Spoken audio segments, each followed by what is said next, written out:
So we are safe in that side, yeah, and we have a creative team. There's Jürgen Schettler also, he's my friend, and he's a president of the German Federation, so it's really cool. And some people who are not involved actually in backgammon, but they are enthusiasts, and they understand that we go other ways, new ways, to make it bigger from the kids' side. I love what you're doing. Yeah. Here's what my big problem is. You're doing an incredible job in Germany. There's people in the United States working hard to do it there. There's other people in France. Mochi's doing incredible things with kids and to promote the game in Japan. Somehow we need to link everybody together and use the best ideas for all of us. And maybe by linking us together, we can also get some sponsorship and some money behind this. Yeah. By being a bigger group. So this all really needs to come together. I love what you're doing. I think it's great. And I want to copy it. I really am going to look forward to... You want to copy it? I want to copy what you're doing and do the same thing in some ways in the United States. And maybe there's a few things we can show you that you can do. Mochi's done an incredible job in Japan of bringing new people into the game and young people. And of course, Denmark has done an amazing thing over the years. Yeah, right. So we need to copy a lot of the things that have worked in the past, see what has worked for chess and for bridge and other games, and use it. I think that's what you're doing a lot too. The first what I did is, in January I was a player at first and then I realized I have to learn a lot before I start such a project. And I go to many tournaments, I'm in touch with many organizers, and I learned how great it is. Yeah, and we'll talk more about this later. They're ready to start. Let me go give them the start signal and we'll get this match going. Okay, great. So, welcome. Yeah, my friends, it was my first time, and near to me is Phil Simburg. Yeah, he's the legend of commentary, so it will be funny for me. And let's start the game. Yeah. Okay, you can see Chris is on top with the red checkers, and Johan on the bottom with the white checkers. I'm going to basically just offer some ideas and suggestions about what's going on, and we are going to leave the real heavy lifting and the smart stuff to Marcus here, who knows more about the game than I do. Okay. By the way, this is the round of 8 of undefeated. The undefeated winner will play the winner of the loser's bracket, the fighter's bracket, a 17-point match. Tomorrow we will be on again at 1300 hours and have matches all day tomorrow. And we'll keep going until we're done on Sunday. So, the first game, yeah?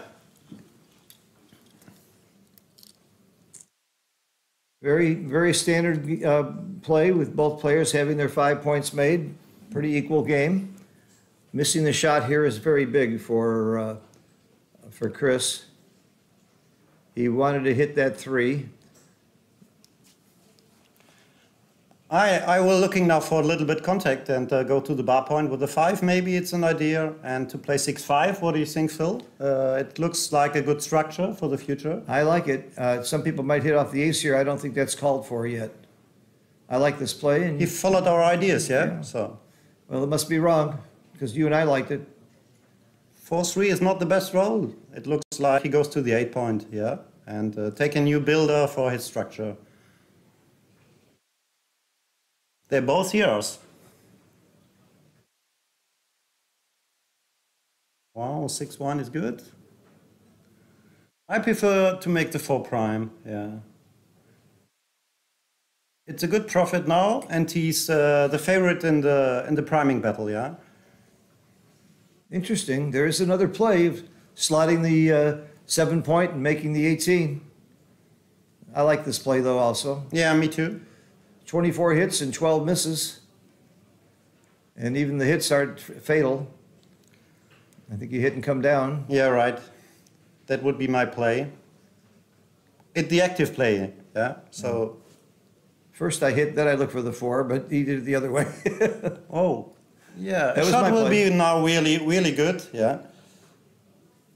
And it's a shot. About half the deck hits, about 17 numbers hit, I think, maybe 16. And he hits again. Yeah.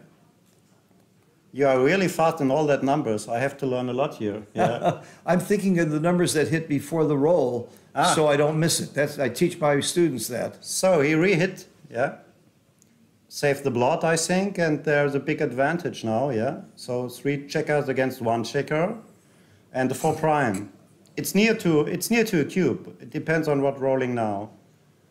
And this, it could be, I think. I think it is a double because I'm not sure about the take. I use Wolsey's law every time. If I'm not sure about the take, I'm giving the cube. And I also use position, race, and threats, Pratt. And all three, I think, favor Chris in this game, so I know I'm doubling. Okay, I think I would take. Oh, this is a bit difficult. Yeah. I go out of the builders with a 5. When you said the word I think, that's what makes me want to know I have to give the cube, because you think you take. Okay. And here he is, doubling very quickly. Yeah. No fooling around here. I prefer a take. I have the 5 point, and I'm not on the bar, and I have good chances to anchor. So it could be a long game. I pass. You pass? I pass. Okay. I bet a Coke. He took. You're in or not? That's a big bet. I don't know. You're a professional. Okay. Oh, he took. You were right. Oh, yeah. I would have lost the Coke, but I was smart not to bet. See, that way I'm right either way. I could have been right, but even though I was wrong, I was smart not to bet. Oh, 6-5 is interesting. Yeah. Yeah.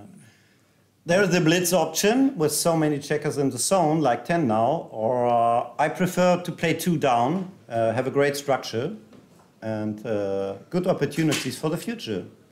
I might play 1 out and 1 down. I'm not sure. Ah, this is an option. Yeah, right. Yeah, I think you are right. I like 1 out and 1 down because I don't want to be attacked inside. I bring the 6 down and the 5 out.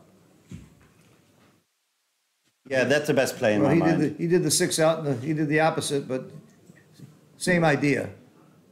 Wow, great hit. Yeah, I would not have been hit because I would have been 1 short. It goes to an equal game now. It depends on the roll. With the cube on your side, not so bad for Johan. Proving you were right to take the cube. That's why you're sitting here. You're the expert. Yeah. But I'm losing in the tournament, so yeah. Well, and I wanted to commentate with you, so I'm a winner now. That's right. And look, you're in good company. I've had Mochi and Thomas Tenlin. I've had some. You're in good company as a commentator.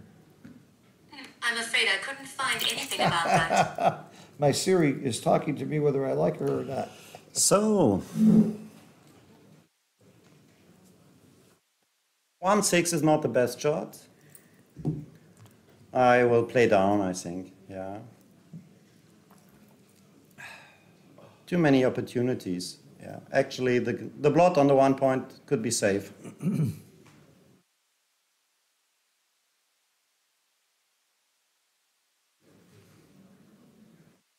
Oh, that's interesting. 4 point looks natural, right?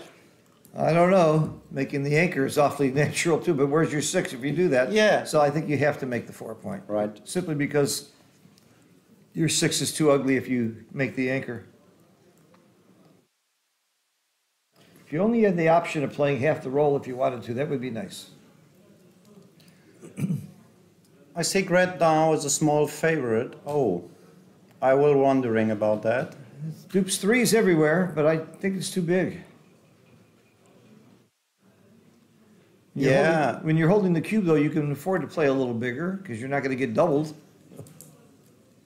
There will be a lot of action now with so many builders. I think to make a 3 point board is the best way, yeah, to take a little bit pressure on the opponent with the cube. Okay, the anchor is not bad. I still like making the 4 point. So we are on the same ship, yeah? Uh-oh, must be wrong. Johan will change his mind.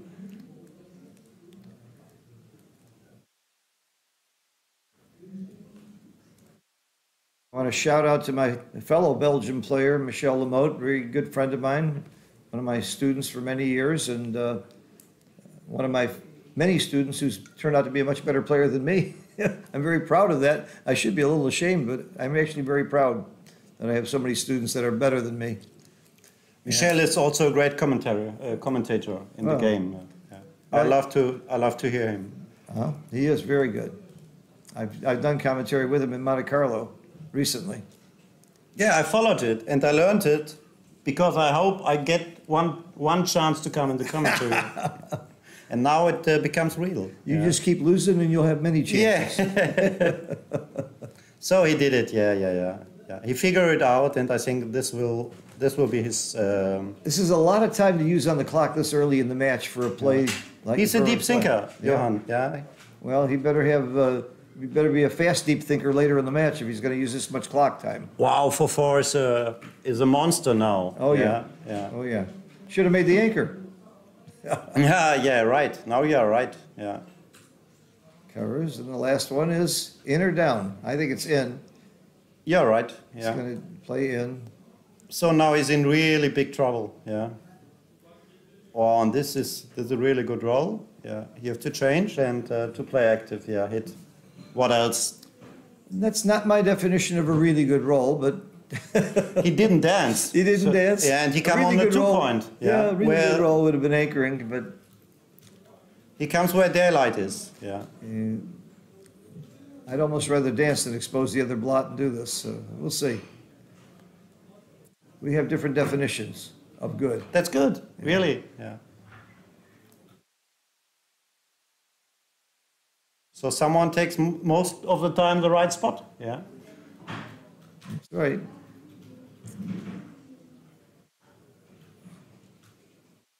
I like this play. It's a total out-and-out blitz. You don't want him to anchor it. Stopping the anchor is very, very big in these He's games. fighting. He's fighting. Yeah. And he's got 12 checkers in the zone. And how do I know that? I count the ones that aren't in the zone. A lot of people don't know that trick. I can see there's 3 checkers not in the zone, so I'm able to count to 12. I need something to write to all these tricks now. Yeah. It's a boot camp for me here. Yeah, right. Yeah. It's interesting to switch and to close the 2-point. Yeah. I might have switched. Might be right. When you're blitzing, it usually doesn't matter which point. You want the most covers and the most way to complete the blitz. So sometimes it is right to give up the high point. A lot of it depends on your opponent's board too, though. He's got a good board on his side. So the blitz is not that easy. He needs to come in with a 5 is what he really wants. He's happy to come in. Yeah. The 4 is interesting. Yeah. I bring it in. To the I 6. bring it also in. I want to have maximum builders to close him out. Yeah. Yeah. If he anchors on the 2, I'm dead anyway. If he doesn't, I really want that builder. Oh, wow. anchor. We have a new game now. Yeah. It could be changed really fast. And it's fun to be holding the cube. Yeah. He can roll a 2, and anytime soon, he's got a good game. 5-1. Wow. I will jump out. That was my first instinct. When I make the 5 prime now, and he comes in, then I'm in trouble. Yeah.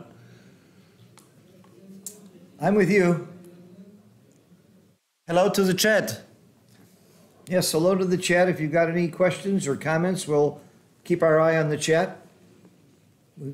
Thanks to a great work and setup by Mette Ferrer, we are able to see the chat and see and respond. What do you think about the 6 now? We will hit? I think I will hit. I would definitely hit. Definitely. Wow, definitely. Definitely hit. So I jump in the pool with you. Come on. I learned this game from a guy named Dean Munch from Chicago, who's a professional backgammon player, and his favorite saying is, "Hitting is fun." So It's fun to sit here, my friend. Hitting is fun. That's why you hit. It's so much fun. So many good things can happen. Like 25% of the time he dances. And what do you think? When he dances now, it's too good, yeah? He might be too good to double. He would be too good. I'd roll on if he danced. Yeah, me too. Yeah. I would roll on for the gammon. I wouldn't recube. So there's big upside to the hit. And I don't see a real big upside to the other play. So that's why I make the play. Is this a round to the money? I think it is, yeah. So it's important. It's an important game for both. Yeah. Well, when you're down to the final 8 in one of the biggest tournaments in the world, every round is important. Every round. Yeah, I start hedging in round 1 if my opponent will do that. He did our play. This is a very big roll now. As a result. Oh wow. Yeah. Now I think you're too good to double because you might win too many gammons and you don't lose the game that often. What happens now if you roll a 5 or a 1, even a 6, and then there's pointing numbers? All those great numbers, you hold on to this cube. How can this backfire in one roll? That's the question is, what is the market gainer? What can he roll that he can take the cube? Well, you can miss and he can roll a 3, I guess. 24 numbers make the 5 prime. It looks like a winner, and all 5s are shots. Yeah, right. And you got 5-3 is also well. Yeah, and you got some pointing numbers too. 4-3, yeah. 4, In my 3, mind, it's 5, too good. 4. It's too good. Way too good. Way too good. Way too good. Yeah, yeah. Way too good. Not even close to being right to double here. Be sure, taking a lot of time. You said he's a thinker. You figured it out so fast and you commentated. I have to concentrate on the position and you. So it's a hard job for me. No, the reason I do things fast is if I think about it longer, I'm more likely to get it wrong. I have that kind of a brain. And I have a proof of this. I took Mochi's quiz. In a half an hour, I was late, and I had the highest score I ever had. Usually I have an hour, and every time I have an hour, I score about 27, 28. When I had a half hour, I scored 33. Yeah, he did it. And now... Hit again. Yeah. Hit again. Hitting is fun. Yeah, right. Proving it was too good. I wouldn't have taken any time on that thought. Me too. Okay, now it's very important for him to try and point. He can't hit loose or point, so you just... You make the 5 prime, yeah. And take an extra checker. No, I want to put this checker on the 8 point. Yeah, I would rather have another builder. I would still be playing the blitz. Because if he anchors, I just double him out. The 6 prime is not so important. You have to attack on the 3 point when you have 3 checkers. Yeah, and now you make the 3 point. It's my play. Followed by logic, I heard a lot of times. Is it right? Forced by logic. Forced by logic. FBL. Okay, Forced FBL. by logic. Of course, the problem is when I say that, my logic might be wrong. Ooh, look at this. He's thinking about, this is the smart way to do it. If you know you're going to do those two, then see if you're right to remake the 5 point or if you should go after another checker. I would remake the 5 point, though. I don't think hitting off the 2 here.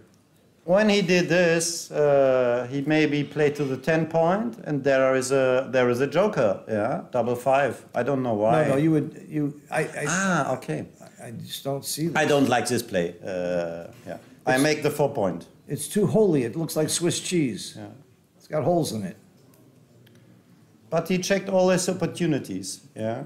Well, double 2s is just a fascinating roll. You often have so many ways to play it. This is my play. Again, if he anchors, you can always double him out later. Okay. So the anchor is there. But it's still too good. You still can't lose this game too easily. 4-2, wow, that's interesting. Hit or not?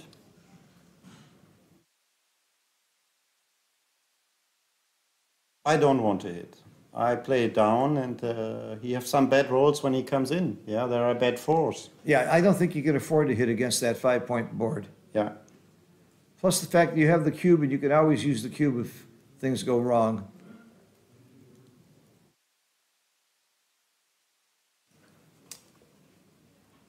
No, I play to the 8 to have a builder on the 8.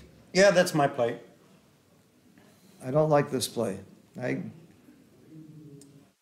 like to get an extra builder. Oh, that's it. That's fine. That's my play.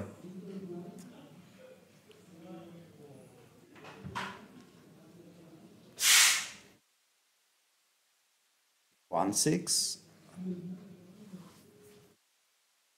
Now it's getting closer to maybe not being too good. I can see some ways to lose this game, but I still play on. Yeah, me too. I still see, even if you don't hit, how's he going to win this game going forward? I play on.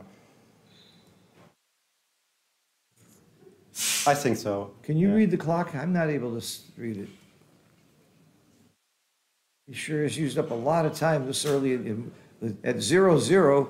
He's probably used up close to a third of his time on the clock, my guess.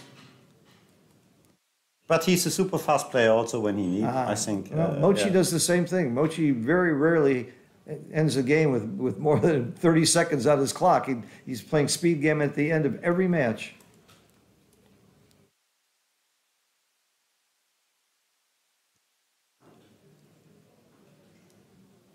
What he's thinking about now? He's thinking about the cube. Ah, okay. But whether he's too good or not. Yeah.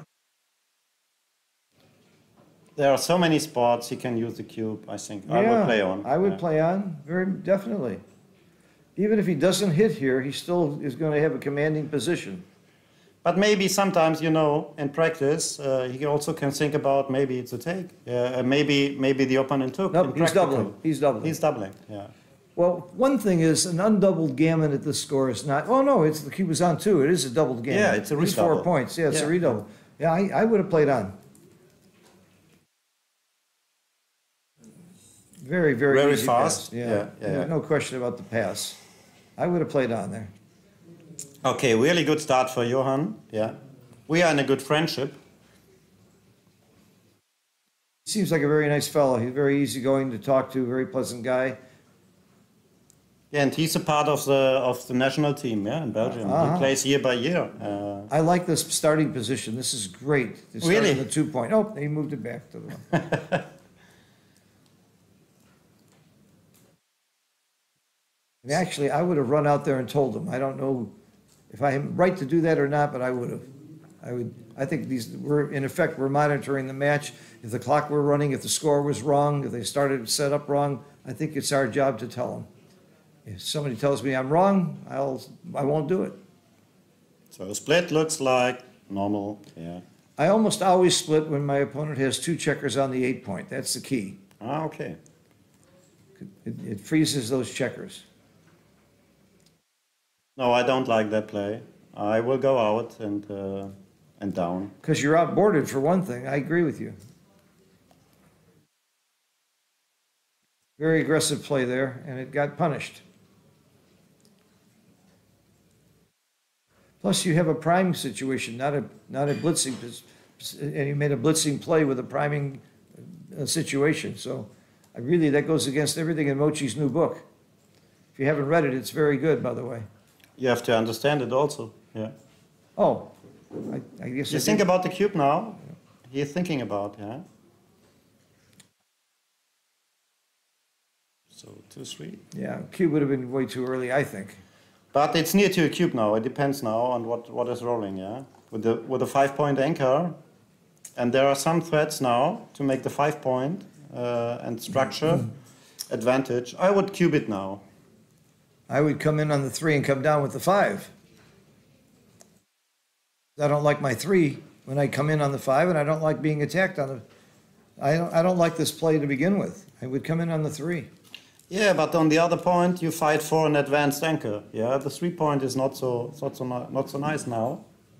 The 5-point have much more value. So you like this play? Yeah, I like this play. Where's your 3? I slot the 4-point. Yeah, This is my play. I think I can take the cube from here, but more comfortably. Yeah, but the point is you have a defensive position now. Well, we disagree. If we agreed on every play, there'd be no point in playing. Yeah. Just put it next G and see who's right every time. That's a quiz. We can every time bet the Coca-Cola. So. Yeah, right. Yeah. But if he'd come in on the 5-point now, he would have made the 5-point on his head. Okay, now it's an equal holding game. So hindsight made me right.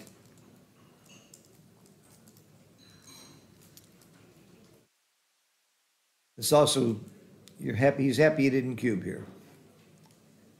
Now, you're right, yeah. So 6-4. I think the 2-point is a normal way. Or to go down, to go out. It's double falcon, right? How it calls? To jump out with both? What's it called? There is a proverb from Michi, when you jumped out with 2, leaving the anchor. Yeah, what's it jump called? in the outfield. Double falcon, is it Oh, right? double falcon, right, yes. Yeah. Why didn't you just say falcon? Falcon. Oh, falcon, okay. Yeah. Wow, that's a great shot. You say it better than Michi, by the way, so I shouldn't be too critical.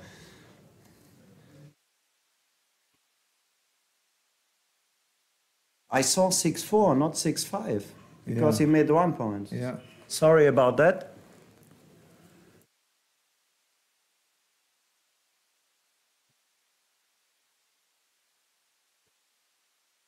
Well, this is pretty simple, I think. Safety, safety. That's all. Yes. Sometimes the simple play is the right play. Don't waste any time. Ah, Barry is telling us what's on the clock. Thank you so much. Obviously, Johan has used up a lot more time. That's a nice roll. Yeah, really. Blocking sixes there is very nice because you are losing the race. Chris is clearly ahead in this race. Wow, double 4 is a monster. Oh, yeah. Go out with the other one and then cash. Cash with almost any roll, I think. Are you sure? Yeah.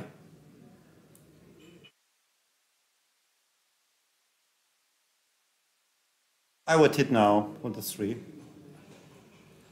Would you take the cube after that? Yeah, I think about the cube with the 5 point, and you fight against one checker when there is no reheat. This There's race, a lot though, of potential. The race is really bad here. It's really, Chris is way ahead in this race. I think it's a cube and a pass. I'm not sure I take this cube. I would take it. Yeah. Okay. So you must be right. He's not even doubling. Wow. It could be double take. I thought it was double, and I wasn't sure about the take. It's not the end of the world when he jumps out, yeah? And there are no so much gammons. This is a bad roll. This is the game. This is a game. Now he can cash, right? That's too much. Maybe you're right. It's a good cube just before. I like the cube the roll before. I like also the cube. The question is, it's a take or not. Yeah. Yeah, I wasn't sure of the take, so that's how I'm sure of the cube. It's Woolsey's Law. I think Woolsey's Law is still my number one, I think the best invention, best theory in backgammon is Woolsey's Law. And next is O'Hagan's Law. I like Sly's Law, Dirk's Law, Simborg's Law, and reverse Woolsey's Law. Those are all the laws that I live by. A lot of laws in your life. Yes, and they're all helpful, and they're all right every time except when they're not. Yeah, these are good concepts to understand the game in an easy way. Yeah. Yeah, it's a complicated game. All intermediates need to learn rules of thumb, and all open players need to learn when you ignore the rules of thumb. I think that's a really good definition for me of when you become an intermediate, when you become an open player. Yeah. So, this will be hit and down, I think. Yeah. I agree with the hit. Especially you have him outboarded. I think you should be hitting here. Why he didn't hit? This is his first choice. I don't understand. Yeah, it was an active play. A checker goes back. Now he saw it. Right. He had the better board. Yeah. The opponent goes to the bar. In the early game, can I hit? Can I make a point? And that order is your hierarchy. And I like that rule of thumb also. Great, good play by Johan. All right, we shouldn't be critical of somebody looking at other plays. When he saw how bad the other play was, he realized he needed to hit. Wow, this is a double for sure in my mind. I agree. And one's hit, a lot of numbers point, a lot of numbers escape. Yeah, and good points. Wow, not so easy. It's the early stage of the game. Yeah. Back to A hit is not the end of the world. I know I'm taking this for money, so Yeah. I guess I would take it at the score also. Okay. And he passed. Wow. That's really fast. Yeah. He passed. I'm not sure about the pass. He might be right. I'm not sure. I would take, I think. I would take it. I would take it. Yeah. I'm on your side. So, a nice start again for Chris. Small lead, but a lead. It's also comfortable. Yeah. Mm-hmm. Always. Yeah, it's funny. When I'm playing, I always feel a little bit more comfortable when I'm winning. I like that approach. A little more relaxed. I also feel relaxed. By winning for sure, and also by having a nice lead. Yeah, and when I'm getting killed, I feel relaxed too. I can just play loose and say, okay, I'm probably going to lose this match. Let's have some fun. Let's go for it.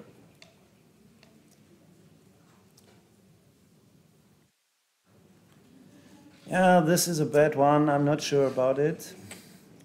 That would be my play. Just because everything else looks too ugly.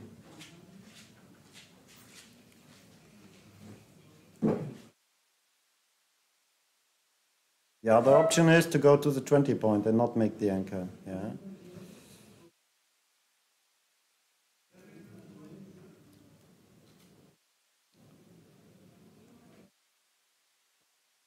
Double two, really strong. Very great roll. Yep.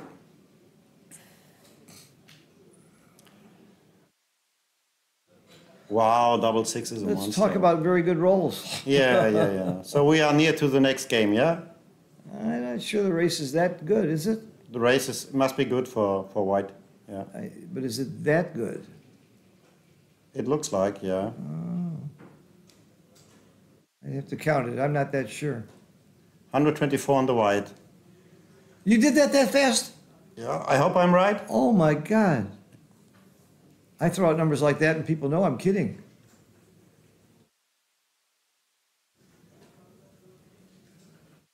What's red? Come on. 138. Really? Something like that, yeah. Really? Yeah. 14 pips. 14 pips, yeah. It's a double and a pass. It's a double and a pass. So Oh, you I saw thought that it was quickly. near the next game. So this is, I thought, when there is no big joker. I like thought you double were a six. chess player, not a backgammon player. Yeah. And bridge too. You play bridge also. Yeah, also, yeah. Me too. I'm not Yeah. a chess But player. I stopped to play it because you have to decide for something special. Yeah, when you all did a little bit, how you can be really good in something. So, yeah. I did the same thing. You can't be good at everything. You got. It's too much work now to try and be good at one thing. I enjoyed these now, yeah, in my free time, and but my focus is on backgammon and the project who comes near in the future. I like backgammon because I like the people better. Sorry, Really? bridge people, but I feel that way. Bridge makes you mean. I don't know what there is about bridge tournaments, but people aren't as open and friendly as they are in backgammon. I find the same thing true of chess. Poker is another story. They're all great games, but backgammon is the biggest game. Oh, by of all. far, by far the best game. And the people who make millions of dollars playing poker will tell you they'd rather be playing backgammon. 24 millipoint pass. Thanks, Pete. He wrote it in the chat. Yeah. It was a pass. Yeah, it was a pass. So yeah, well. Yeah. Good. And you and I would have taken. Yeah, we made a small mistake there. Yeah. Pete, we don't need that kind of help. No, I'm kidding. That was very helpful. Thank you so much. But we have to figure it out really fast in our instinct. Yeah. No excuses. If I had a lot of time there, I would have taken. I want to split now. Yeah. I like the down. I didn't split. I wouldn't have split there either. I like this play.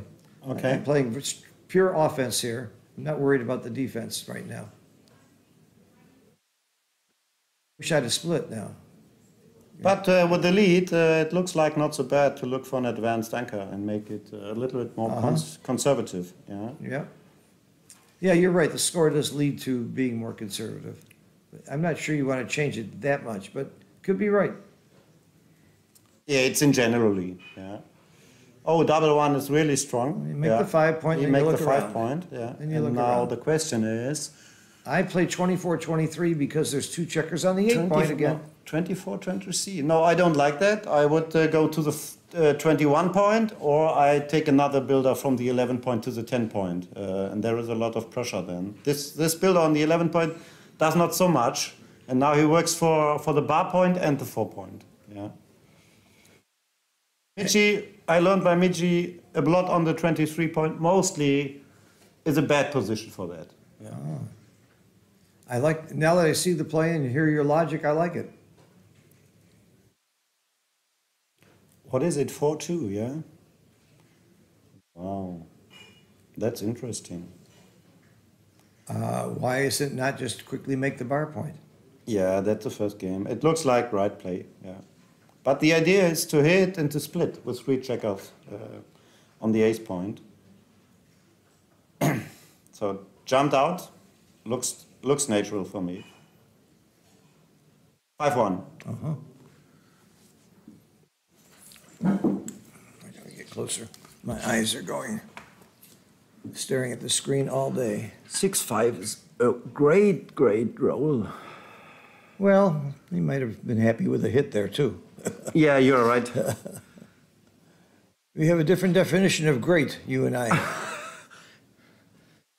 Make Okay. the 4 point. I think I'm making the 4 point and then looking for the other one. Hit is a monster roll, and 6-5 is a great roll. Okay. Okay. So we figure it out. Yeah. And the next one, interesting. I step up from the 24. It's called connectivity. Connectivity, right? So we are connectivity now. Right, now we're connected. Perfect. And now we're hitting. And yeah. Splitting, hitting and splitting. Yeah. It's thematic.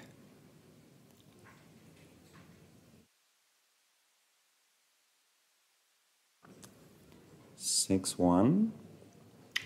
It plays itself. Yeah. This is an important role here. And that's a great role. That's what I That's a call it, monster. great. That's a monster. A great monster roll. Yes. We can call it. Okay. We're getting into our definitions in sync.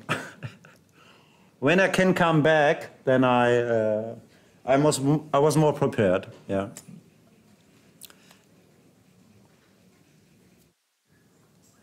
You have to like the structure of Johan's game right now.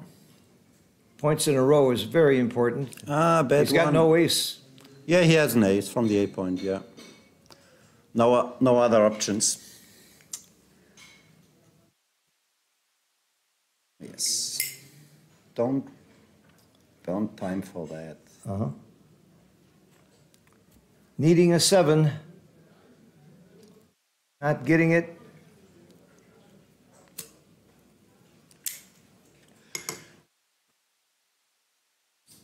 Is it an option to clear the 10 point now? Yeah, I don't think you can hold that many points. Yeah. All points are stripped, yeah.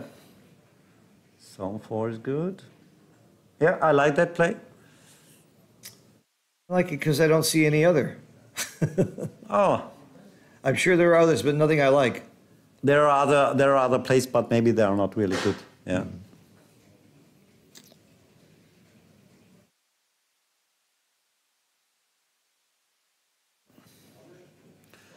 Wow. What about the cube now?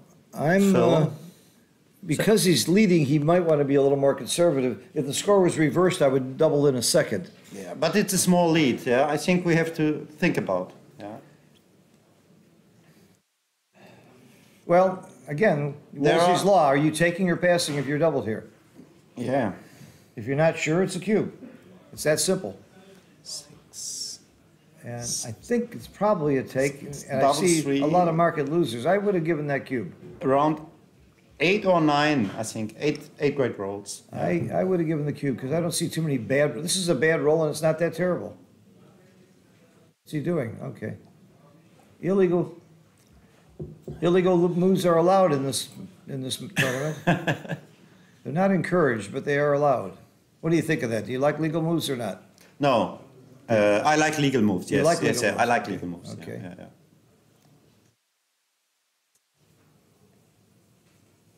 It's more professional, I think. Well, no one is in doubt. Oh, double 6 is bad, so I would double now. Well, it's a clear pass. Yes. So you always think, if it's a clear pass, am I too good? And I don't think so. There's not enough gammons here to be worth the risk. And things could go wrong. So double pass, pretty simple game. Don't take any time on this one. Get out of there. The game before he passed really fast, so I was a little bit wondering that he think about now. Yeah, but the race maybe is close. But it's not a race game here. Yeah. How many rolls make the 4 point? 1, 2, 3, 4. That's 16, but not all doubles work, so that's 14 rolls plus. Double 4 is strong, double 5 is strong. Yeah. So about half the deck. Wow. He took it. Wow. I was wondering. Maybe he's putting too much emphasis on the race. 4, you just come in. What else you gonna do? Come in. He can make the 9 point and put one on the 3 point. No, It's I think that's you want to make the 4 point. Okay. I like this play. Me too. Oh, there are many bad 6s also. Yeah. Well, he needs 1s and 3s. Wow, this is super. This is a super roll. This justifies his take. This shows you why it was a pass. Oh, where's the 6? Got to slot the 2. Yeah, slot the 1. the 2 Do you point. slot the 2 or the 1? The 2 point. Only one blot. That's a major reason, and you're slotting a better point. Also, right. Yeah. He has to hit, otherwise he's in trouble in the race. Wow, maybe the take was justified. If he could jump He out. can that make the soon. 4 point without hitting. It's possible. Yeah. Big roll. And a big miss, and that's going to hurt.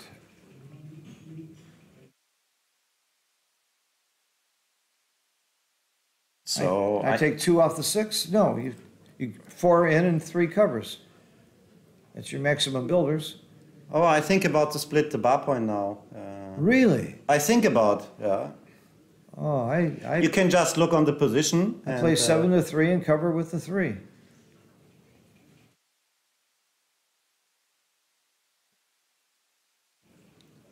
But you destroy a builder for your 4 point, right? When you make the 2 point? Right? You have to make the 2 point. Yeah, that's for sure. Yeah. And the only way not to destroy a builder is to leave a heck of a lot of shots in the outfield. I think you have to do something like this. This would not be my play, but I would split there. Yeah. okay, you would split. 1s and 3s. When he comes in now, there's also trouble. Yeah. And now there's not so much builders to hit and bad 6s in some cases.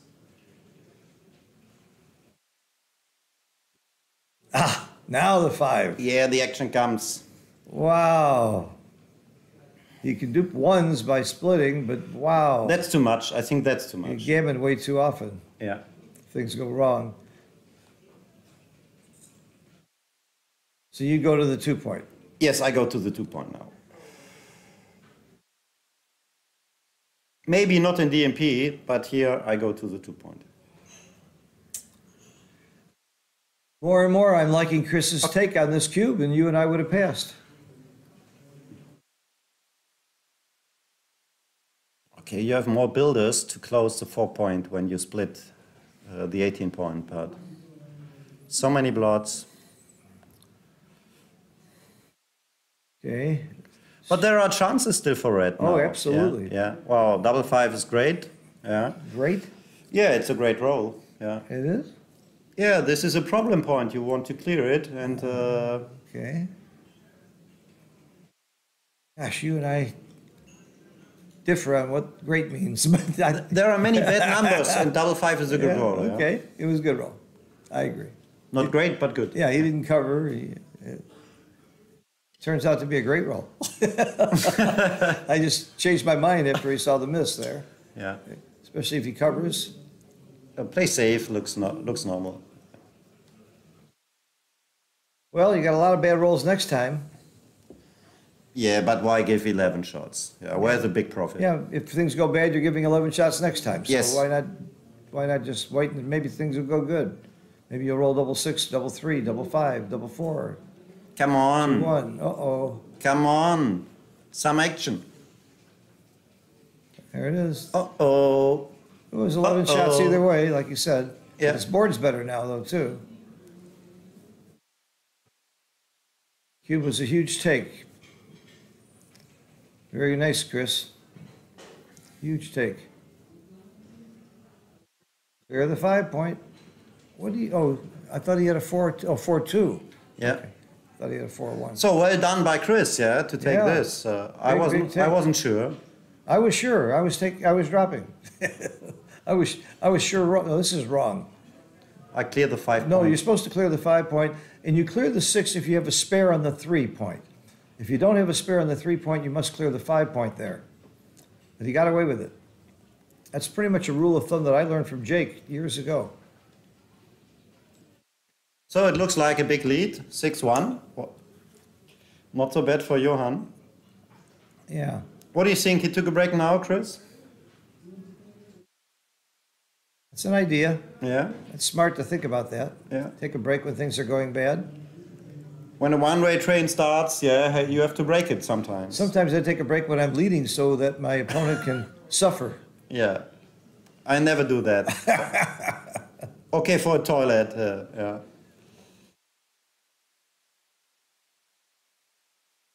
So it was a big, big take. Congratulations for Chris for playing well, and he's punished for it. Get a 20-pip lead, okay. The race is that critical in any game.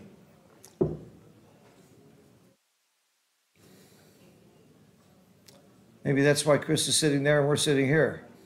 Maybe. He's making more right plays. I think both sitting on the right place, actually. I know I'm sitting in the right place. I think you should be out there playing. You have some action I've here before the seen you play. tournament? Oh, I have plenty of action. It's why I have to work harder. I saw you played against Kazuki, a special game. You have to. We played We played Pineapple Bluff Gammon with 3 dice and bluffing, and we played Double Bazooki, where you get to call your roll one time in a game, twice during a match. Okay. And I was teaching him 2 roll versus 1 roll, which is another one I love. I learned this from Jim Pasco. One player gets to roll twice, and then the other guy gets to call his roll. Ah. And to this day, nobody knows which one is the advantage. But you take turns each match, each game. But these variations are educational. They're fun. You can't put them in XG and find out what's right. You have to use a lot of intuition. And if I play normal backgammon, with Kazuki, I got no chance. I just keep teaching him. Yeah, he's a machine, yeah. I keep teaching him new games, and he keeps beating me at them. So I'm inventing more new games to play him. We played a little bit some years ago after Marbella. That was a UBC. He came to my home as a guest just before he visited some tournaments in Germany. It was a really nice time, and I learned a lot. Yeah, because I use it as a chance to get a little bit skill from him. Yeah, He's an amazing player. and a nice person. Oh. Yeah, that's more important. Yeah, that's really what I hate about him. I don't like. They make me look bad when they can be that smart and that nice and that humble. Yeah. It really just makes me look bad. So what we talked about now here? 3-2 for. Yeah. Yeah. What else? He can step up from the 24 point. So jump out. Yes. Looks right.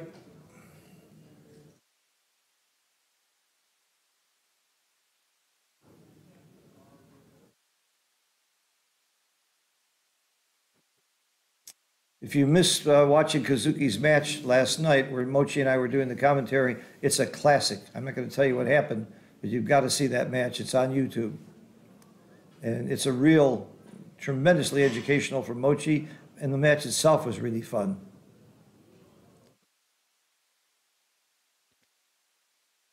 So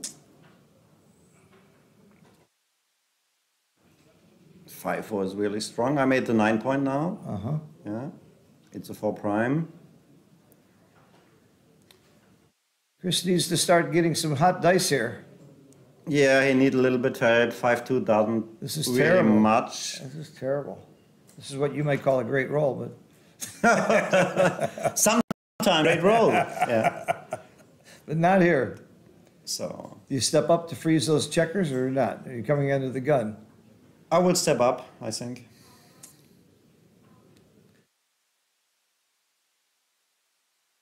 But not sure actually. I don't see any other fives that I like other than down. The 5 is for sure. Well, he put it back, but I start out with the 5 and then think about the 2. I think that's a good lesson. Anytime you know one part of your play or any part that's forced, do that and then look. But maybe I'm wrong. Maybe the 5 isn't forced. Maybe he's got some other ideas. Yeah. He may have some other ideas. But if we're right and the 5 is forced and he should come down, then do it and then look at the 2. Okay. People use different thought processes. They get to the same place. We don't all think alike. Oh, double 3. He's on fire. Yeah. Make the 5 point. Yeah. So we are near to the cube. Yeah. Well, unless he does something spectacular, it's going to be a double pass. I don't think it's going to be too good.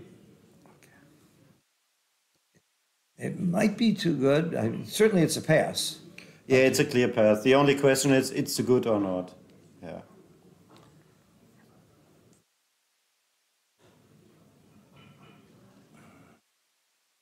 Now we are 6 away. Yeah. After the pass, it's quite good. It's good to be an even number away. Yeah. Yeah, right.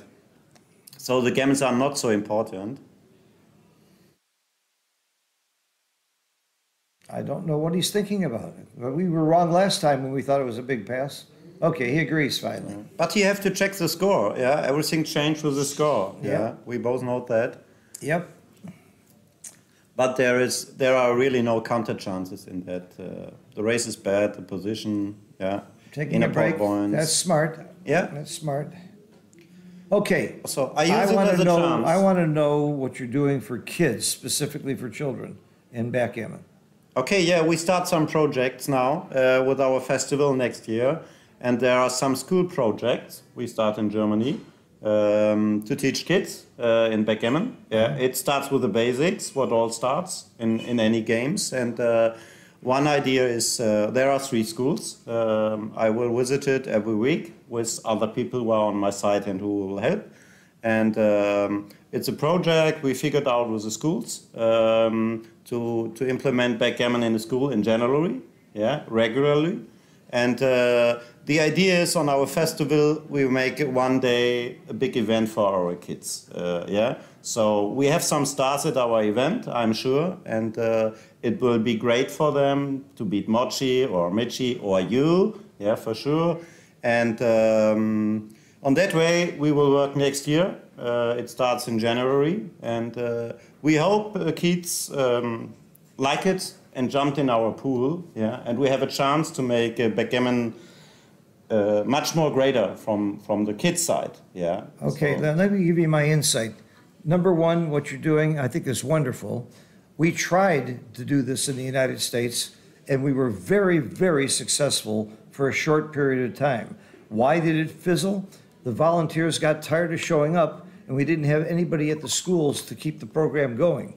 Now, there are a few schools. There's one inside Riverside, Illinois, outside of Chicago that I helped, where they have an ongoing great program because the math teacher there loves backgammon and keeps it going. So wherever we have a teacher on site or somebody who's going to be there on an ongoing basis, it works. Otherwise, it fails. So you're going to have trouble. Your volunteers might be all excited the first 2 years, but unless you either pay them or get people on site who are dedicated or get a teacher involved, I don't think it's going to last. Yeah, right, yeah. Our idea is also not we only teach backgammon, we are coaches and we know how to teach, but our idea is to teach the teacher to teach and the kids by themselves. That's the key. Yeah, that's the key. What we didn't do right in the United States. Where we had teachers, I taught at a university. I actually had an accredited course. We had 60 students a week getting 2 hours of credit at Georgia Southern University because the professor there loved backgammon. I helped him teach using video, taught him how to teach the game, and then after about the program went for 5-6 years until he retired. But after the first year, I didn't have to do anything because I taught him how to teach backgammon. Yeah. So that's exactly how you have to do it. What I figured out, and I learned from Mochi and many others, is that it's not only the game and the skill of the game. You can learn more from the game than only backgammon rules and decisions. So the social part and to bring friends inside, and you fight against isolation in backgammon, with immigrants and whatever. Everybody is welcome. And when kids like this game, there's their own dynamic. So The other thing I think you should stress as a suggestion, it's sell the parents on how great a game this is to teach your children arithmetic, math, probability, dealing with good and bad luck, learning social skills. That it's far better, in my opinion, than chess or bridge or any other game that a kid could play. Yeah, yeah. So you got to sell the parents too. Yeah, right. And then have some nights where the parents come with the kids. Yeah. My first step was I introduce and teach the teacher before we start the project. Wonderful. And you got the right approach. We figured out our concept, and they liked it really, so they jumped in. And I have teachers on my side, so we work together. I wasn't alone, and it's really helpful. And we will see how the ways go. All right, I want to introduce you. Do you know Antoinette Williams? She's the lady in the wheelchair that comes to Monte Carlo every year. And so Antoinette is starting a program in New York. I'm meeting with her next week in New York, and we're going to sit down and work out a blueprint for doing this in all the schools in New York. We're working on getting grants from the U.S. Backgammon Federation and from public agencies and from the schools to do exactly what you're saying and what you're doing there. But, you know, New York City's a pretty big city, and it's already a hotbed for backgammon. It's a very ambitious program. So my goal is to start with 2 or 3 schools, just like you, and then expand from there. Okay, I worked just before a long time before I start this project because I have a concept, and the idea is not to make real my own ideas. I try to find a concept which works in every part of the world. So when it works, I can share it for free, and so it will be easier for us to get more people to teach it. And we can start it and look how it works. Yeah, you go into a chess tournament, you see lots of young kids playing. You don't see a lot of young kids playing in a backgammon tournament. So we need to have more of that. And part of that is because our backgammon tournaments are all about money. We need to take the money out of the lower divisions completely, in my opinion. But and have children's divisions too. Yeah, but okay, money is another part. I think when we work out now these kind of concepts, it's a sport. Right. And when we do it as a sport, the money comes from alone. It's a mind sport. Okay, great. And it's more than a sport. So I think there will come other people who jumped in the pool, and in some years we have a big profit. Well, I'll tell you, all it takes is one person like you pushing the boat and getting other people on board. I did it, and again, I did it wrong. I fully admit I didn't spend enough time teaching the teachers. No. I think you don't did it wrong. Everybody did what he can, and everything is great for the community. Well, without you, I'm sitting here and there are no viewers because I can maybe talk about some positions, but I'm not. I have no skills in that. So we need all these people who are enthusiasts and bring it, make it bigger. That's a good point. So we all contribute what we can. We can mistakes and we learn from it. And we learn from the mistakes. That's right. Let's make mistakes. One of my favorite sayings is, "You don't learn from experience; you learn from your mistakes." And I really, in backgammon, when I make a big mistake, I learn the most. So we have to learn both. A lot. Yeah. Okay. Let's go on now. At this score, I play complete gammon go and gammon save. What is it? Tell me. Explain it to me, please. A gammon go means you're trying to win a gammon and go for the gammon as much as possible. Okay. And gammon save means you just don't want to get gammon. You play more safely. So on the opening roll, if you're trying to win gammons with a 4-3 and 3-2, you bring 2 down. With a 5-1 and 4-1, you slot. You go for gammons because you don't worry that much about losing gammons. You're trying to win the gammons. And if you're the leader and you're playing gammon save, you split. You try to make an advanced anchor because you hardly ever get gammon if you make your opponent's 5-point or 4-point. So it's gammon go and gammon save. Now the classic, if you use extreme gammon, you'll see that there's a G and an S and a U and a D, those little things at the bottom. They stand for gammon go, gammon save, DMP, and U is unlimited or money game. So in easy words and in a short story, it's you change your strategy. You play hyper-aggressive. Absolutely. And I learned before the computers agreed, when before Extreme Gammon there was Snowy did not change the game. And Joe Sylvester, who was one of my mentors and lived with me for a while, said, I don't care what the computers say, I'm going to play gammon go. He coined the terms, by the way, gammon go and gammon save. Whether the computer likes it or not, and he was breaking the rules of the computer. I try to explain it on another way. When you are 0-3 down in a football match, it's easy. You play high aggressive to make goals. Yeah, Right. And this strategy is the same in every part when you are down. When you're losing, you're passing, and when you're winning, you play a ground game and you're talking about a different kind of football. Yeah, yeah, you're right. Yeah. Okay, let's go back in the game. I think. They're yeah. playing? Yeah, they are playing. Why are they interrupting me like this? I don't know. Very rude. We have to tell them Very that rude. they have to wait for us. Right. Yeah. So it looks like a next good start for Johan with a lead of 7-1. Yeah. Wow. 6 away, 12 away. He's probably, about a 75%, 80% favorite in this match. So hit is for sure. And then he is also in the next good position. Yeah. Oh, it was a 6, sorry. Yeah. I saw 2-4. Okay. Yeah. I was too deep in our conversation. Yeah, so I'm back now. Hit and cover. Wow, great roll. Anything with the word "and" in it is good in backgammon. You hit and cover. So 3-2. So make the 11 point, yeah. Looks natural. Uh-huh. Well, the other reason is if you make the innerboard anchor, where's your 3? Where's your 2? Yeah. Just too difficult to play. This is a nice roll. So many people I talk to say, oh, I hate making the 18 point. I can never get off of there. But it's still a very, very valuable point to make. 3-2. Okay. This is one option. The other option is jump out to the bar point. Yeah. Because the spare on the 23 point is not well placed. It's a good point. Yeah. I don't see another play.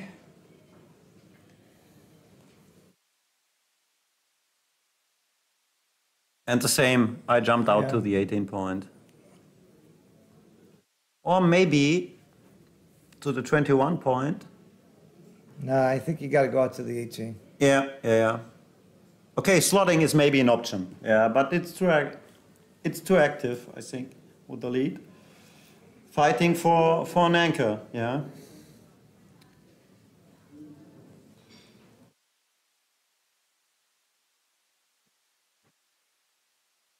Okay, he made our play. I didn't see too many good options, so. So double hit, yeah, hit 2, right. hit 2. Hit 2 is fun. Hitting is fun. Hitting twice is much fun. It's too early for a cube, I think. Oh yeah, you got 6 checkers back. But not bad to think about, yeah. Because there is a lot of activities now. And yeah. you're losing 7-1. Yeah. You want to be a little more aggressive, but I don't think this is a double yet. It's such an easy take.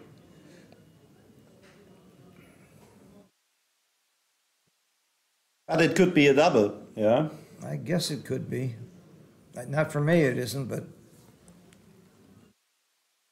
you lose your market. If you hit or make the point and he doesn't anchor, I guess you do lose your market. But even then, I'm not sure you lose your market. That's the problem. Yeah, there are bad A lot of work to do. sixes. A lot of checkers back. I think it couldn't be so far At away. the score, it might be right. Yeah. I don't know. I wouldn't double, but it's an option. Why not? I wouldn't blame him. Okay, he rolled.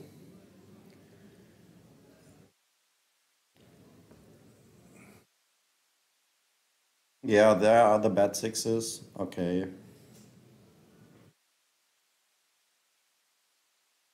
What is there besides down? I don't know. Yeah, down must be right. Now, he's lost his Now. market if he doesn't anchor. Oh, Okay. I think he's lost his market. Not only does he have a double, I think it's a pass. No, the it's a score? take for sure. It's a take for sure. Yeah, in my mind, it's a take for sure. He jumped out He's going then, to come out with a 5. and then, yeah. All right, well, maybe it's double take then. I think it's no double take. Oh, he didn't double. You're right. No, I'm not right, but that will be my decision. I yeah. think you're right. Open 4 point, 4 checkers behind. If you and Chris say no double, you're probably right and I was wrong. Yeah. I hit 2 here. You could play the priming play, but then where's your 6? It's terrible. So Double hit, double hit. Yeah, is I an think the option. double hit is the only way. Okay, you're right.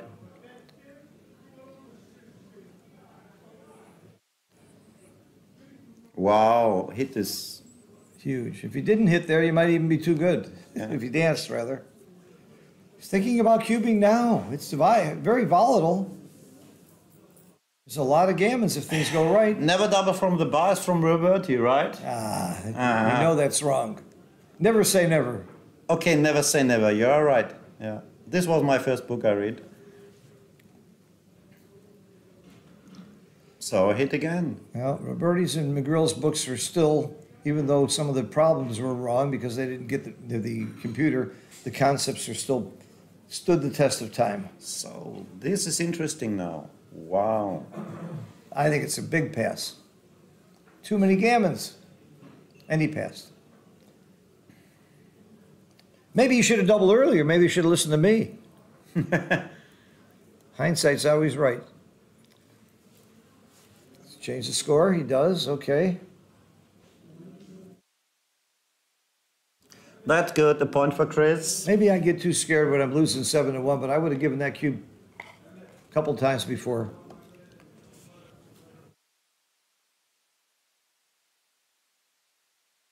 For one thing, a lot of people drop too fast when they're winning 7-1. That's another reason to give the cube. Although he's probably showing great respect for his opponent here, he's assuming his opponent, or he knows his opponent is not going to be emotional. Yeah, they protect their lead, and it's in practice it's not nice when you're under pressure in a position. Yeah, it's always a question of the emotions. Yeah, when you feel good, you took maybe bad cubes, but it works. Yeah. The majority of people who are way ahead in the match drop too fast, You are right. and I like to take advantage of that. So what's now 4-3 for? Yeah, 3 to play. I think he's going to hit. Ah, the 3 to play. Okay. I think he's going to hit. He's But winning why? The race. You're winning the race. You could just play safely and stack it. It's not so bad to stack. I like the hit. Me too. And now it works. Wow, what a bad roll. In my chouette, if you're in the box and you roll double sixes and dance on a 1-point board, you win a point from everybody. Really? Yes, in my chouettes, that's how it works. And But only double 6. Yeah. no, it could be double ones. If you just dance on a 1-point board, you get a point from okay. everybody if you're in the box. Our online chouette plays that way. My Chicago chouette, my Florida chouette. It's fun. What is it? 5-2 now? Yeah. Oh, I don't want to. I'm not sure about that. I think I make the 5-point and play down. Yeah, and play more structurally. It's a no double at this score. It's a no double at any score. But it's going to be a hit. You got to be blitzing, don't you? So it's the only game you got after you make the ace point. Yeah. You're supposed to be playing a blitzing game. It's the only game you got. It's your game plan. Yeah. Still no double. I don't like these kind of positions. I have always trouble with it because I played really structurally. Yeah. And the ace point. But the computer shows.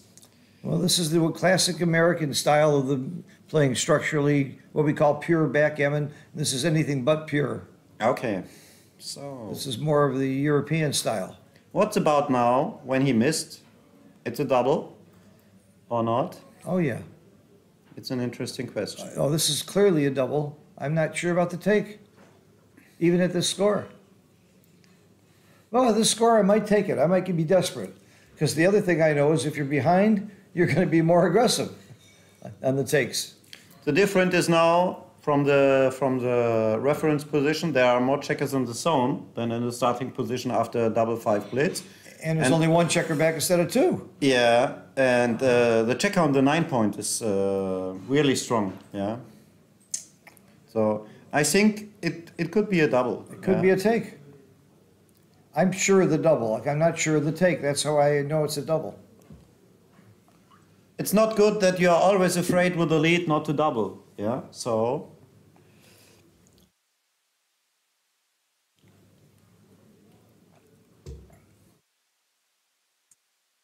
I mean, just look at Chris's position. He's got nothing. Yeah, he's got nothing, and he's under pressure with such a cube. Yeah, in practical part, you have a chance to get a pass from the other side. Yeah, we know how bad it is when a blitz work. Yeah, it feels so okay, not so good, I would say now. Problem is the 9 checkers in the zone. You like to have 10 in the zone. With 10 in the zone, it's a clear pass. Yeah, yeah, yeah. That's the one checker missing in the zone is what might make it a take. But I'm still giving the cube. The only difference is now that he has one checker All more right. on the I 8 like point. this double. Really fast. At this score, I can see the take. Yeah. Yeah, it's interesting because the checker on the 23 point is deeply. That is good for Chris. They had a chance to get an anchor there. When this checker is on the 4 or 5 point, it's 100% pass. Yeah. Get that reverse. They think they're better off having the checker up high, but not when you're being blitzed. Yeah. Very good or point. behind in the race. Very yeah. good point. Yeah. He would like a 3-1. No, he would not like a 3-1. Wow, hit. Continue his plan. Yeah. I don't want to give him the chance to anchor. With a 4-point board against a 1-point board, and the cube is gone, you have to play aggressively now. I'm with you. I would hit there.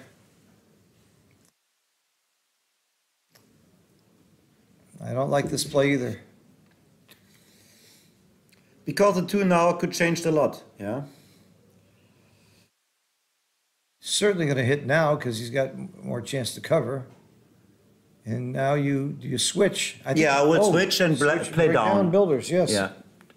2 checkers, yeah. Wow, he's in trouble. Chris is really in trouble. So we hope he get a good rolls. Make it more enjoyable for the viewers, yeah? For some viewers, the ones who are rooting for Chris will find it more enjoyable. Okay, we split it, yeah. For the viewers of Chris and the fans. Right. Yeah.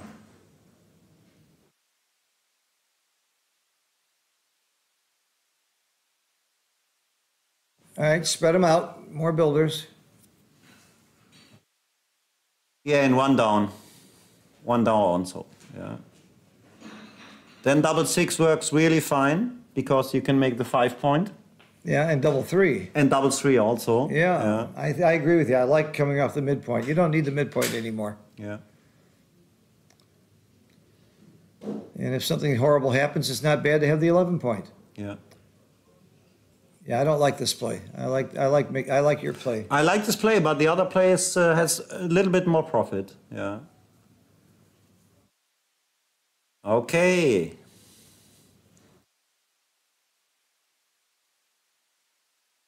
Hit is clear, and the 1 is clear through the cover. Yeah.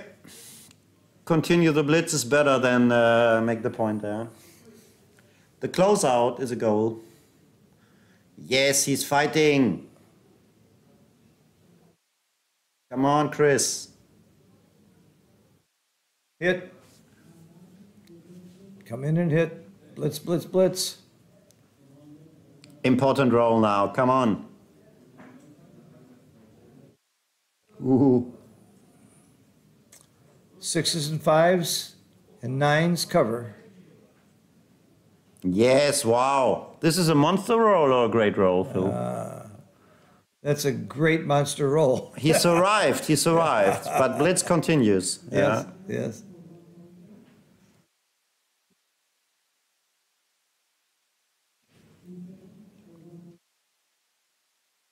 Yeah, that's great. This is a good point, yeah? When you survive a blitz with a cube on your side, there is always good chances for a strong redouble. Oh, yeah. And Johan has to be pretty nervous about taking the cube at 4 when you're ahead like this. Yeah. I don't know if I like that play. I'm not sure. I guess if you come down, you give them good 6s. That's something you don't want to do from the bar. Oh, double 1 is good. Very Yeah. good. Okay, yes, to split. 3 checkers on the ace point. Yet to do Oh, something. of course. It's automatic. The question is, Yep. I just go up to the 22. That's me. It could be an interesting game now, yeah? 4 checkers behind. If he rolls a 4 or a 5, it would be interesting. Yes, 5-1. Wow. Now you're happy to be holding the cube and playing in this game. So Ouch. he can run. He can only run to the midpoint, I Well, think. he's thinking about making the 8 point too, but you give up the midpoint. No, I think with 4 checkers behind, you need much more the midpoint, the connectivity. Yeah. You're not really holding him much with the 8 point. I'm with you. And the point is, if he hits on the 8 point, he have to leave his anchor. Yeah. He guaranteed to be in along the whole game. Yeah. Looks right. He agrees.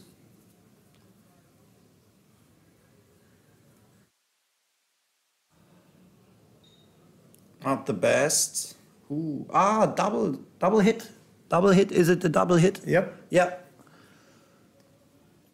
The alternative is just stacking or single hit. Why would you not hit twice? The alternative is also to hit and play down to the 10 point and don't leave the anchor. Yeah. Well, because of the score, I would be much more aggressive here and double hit. In fact, you get a double hit and a miss. Then the redouble could be That's right. could be jumped really fast on the board. It could be a redouble. And nothing else gives you that kind of an angle, I don't think. Yeah. I was lucky in my game in the second round with a real cube on 4. I won 8 points against the nice people and strong player from UK. Oh, there's nice people from the UK? Okay, it was a lie. It was a lie. I guess I haven't met them. This is a good option. I like this play. Yeah. Okay. I would have hit twice. Double 1 is really strong because it hits. Gus. How do you do anything but hit? Yeah. It was Gas own. Oh, Gas Owens, sure. Yeah. I remember the match. Gaz is a nice guy. He's one of many of the nice guys from the UK. I play tennis every morning with Seb Wilkinson. I really enjoy his company. And Chris is a nice guy. There are a lot of nice guys there. What do you think now, the 3? The 10 point is not so bad. That's my 3. There it is. I like his play. I'm not sure it's right, but I like it. Wow, for 1. So the structure changed a little bit. The blitz is over. But it's dangerous because it's a 4-point board from Johan. 6-5 is not well. So jump to the 9 point. Yeah. By the way, this is the second really dangerous cube that Chris took. And he was certainly right the first time, and it's probably turning out to be right this time. So you got to give him real credit for that. You and I weren't sure. You and I would have passed the first one, and we weren't sure about this one. Okay, we don't. We are sure it's a double, and we are not sure about the take. Right. Yeah.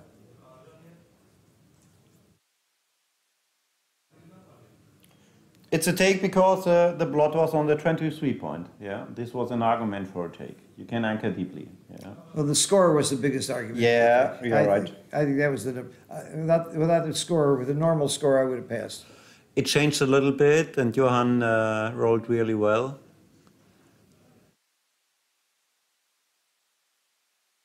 But there are still chances now. Yeah. Yes, 5-3. Go to the bar point. What else?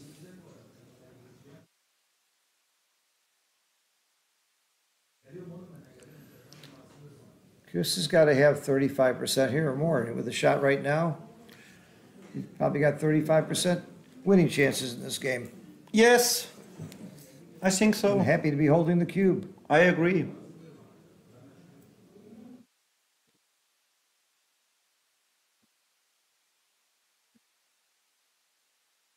Yeah. Looks right.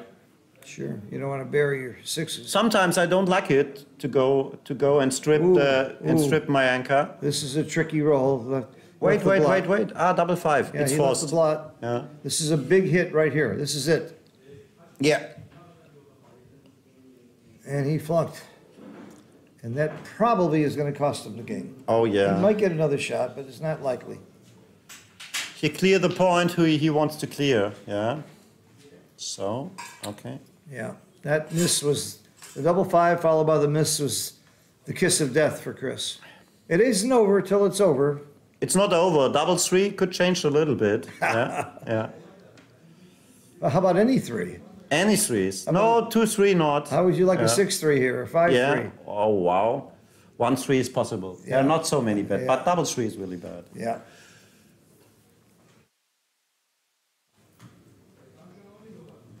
It smells like a one-way train.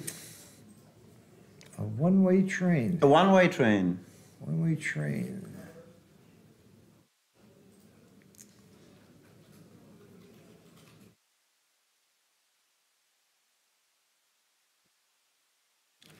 So, Here's where the books changed from the old days. It was double jeopardy to leave the third checker on the 6 point here if you rolled something like a 4-2 or something. And now modern backgammon says you can I learned leave it for- from you. I saw one stream you told, as long you have a checker on the 4 point. Yes, Yeah, I yes. learned it. I remember it. I learned that I from- always make the same mistake, but then I nailed it for the future. Yeah, very That's it. good. What we can learn from you. Follow your streams. So you watch my streams and you get better than me and you beat the crap out of me and what am I getting for this? Oh, I get to do commentary. Okay. And much more, maybe. Oh yeah, I got a lot of students. Yeah. I'm not complaining. I'm having a great life in backgammon. Thank you, backgammon, for my life. Being able to see the world. Oh, I'm certainly going to make the 4 point here. Yes, I think I will risk a little bit. No. There are not so much gammons. Yeah. But why not just make the 4 point? Switch both checkers off. Okay. I don't see this. You're not going to get any gammons. There are four bad numbers. You guarantee the wins the other way. I don't like this play. I think you're right. Did he have a gain there? I didn't see that. But understandable. Yeah. No. No? No, Okay. I I don't- can go out and tell him no. I don't have, someone would have to explain to me why he didn't switch there. I don't. Because it's a legal move. It's possible. I love you. You're German. You're not supposed to have a good sense of humor like that. Come on. And I am kidding about We that. played legal moves. We talked about. Yeah. Oh, that's funny. All right, commanding lead here. Yeah. You We never should have taken this cube. He was right in the game. He really. What I love is when I watch streams is the comeback. Yeah, when you're really down and you fight for your life and Well, Kazuki did it last night up till the last game. yeah.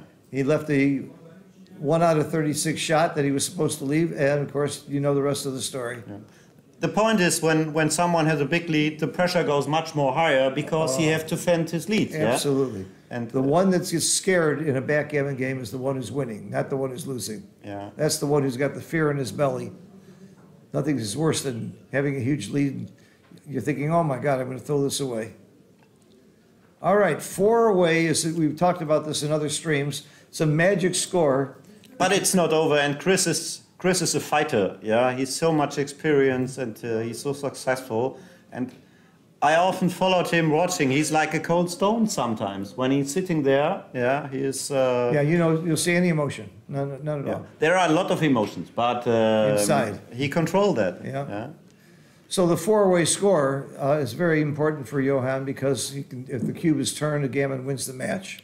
So it's a magic score, really, to be 4 away. Yeah, this is right. But to find the right spot to double is really hard. Edward Ani, what is the rule with 3? If you have 3 checkers on the 6 point and your opponent's holding the 5 point, as long as you have a 4 to play, in other words, a spare on your 4 point, you can leave the 3 checkers on the 6 point because you only leave a shot on the next roll with a 6-5. But if you take a checker off of the 6 point, you leave a shot with a 6-1 and a 5-1. So you do leave more shots. And the other play, you're getting more checkers off as well. Now, if you read Roberti's and McGill's books back in the 70s and 80s before the computer, they would have said that was double jeopardy to leave the 3 checkers on the 6 point, but now we know it's wrong. I hope that explains it. If not, Edward, you've got my email address. Shoot me a note and I'll send you some examples. It's perfectly explained. Thank you. I will copy this. 6-1 was interesting. It could be interesting to make the bar point.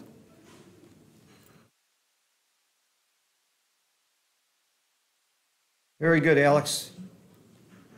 Alex is a great teacher in his own right and author. Yeah, and he has a great YouTube channel. Yeah. For everybody who don't know, this is a blunder for sure. And to like and subscribe him. He did every day, I think, great interviews and a lot of stuff. Yeah. Alex has a great channel, the Backgammon Galaxy. Mark Olson, a lot of good free information there. Michi has a channel. I have a channel with many good videos on it. You are a channel. I think you are a channel. Thank you. I channeled the greats. I copied them. That's my I would trick. send some greetings to my friends in Germany, to Rainer Bürkle. He has also a channel. It was some days ago. We had a nice interview with Alex and my personal coach, Thorsten Lux. A lot of what I learned from him. Yeah. Who? So Thorsten Lux. Oh, sure. Yeah. Okay. He's a player in the national team and a really great coach. Uh-huh. So my skills come from his side. Yeah. That's great. A lot of that. Yeah. If I were to list my mentors and teachers, it would take too long.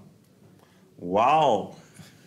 Now he can risk a little bit. What's Sure. about I like about this. hitting? I You like this. I love this. Okay. That's the point I want to make. I'm not afraid to get hit at all. In fact, he probably wouldn't hit if he rolled a 3. We'll see. Are you afraid of something? I'm not sure. Well, I said he wouldn't hit if he rolled a 3, but a 3-1 might make a difference. Yeah, hit and make the 4-point looks natural for Yep. me. Yeah. Yeah. That's one of the hits that I didn't want to see if I were making that play. 3 and the 5 down is automatic. Yeah, it's automatic play. Yeah, he's in a good shape, Johan. And again, red is really under pressure now. Yeah. The structure is good, a lot of builders. It's too early for a cube, but it's a nice position with a lot of opportunities. And it works again. We have to stop the train. 3-6, great roll. Jump out.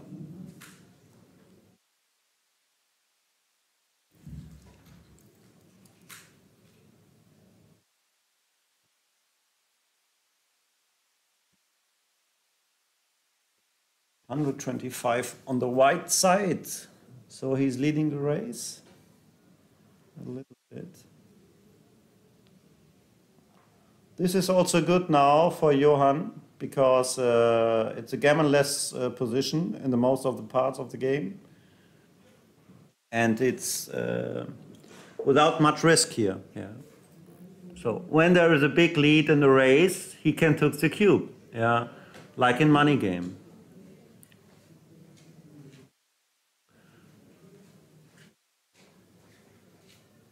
Looks like slotting the 2-point. Yes, build your board and prepare for the future. 6-1. What else? Yes.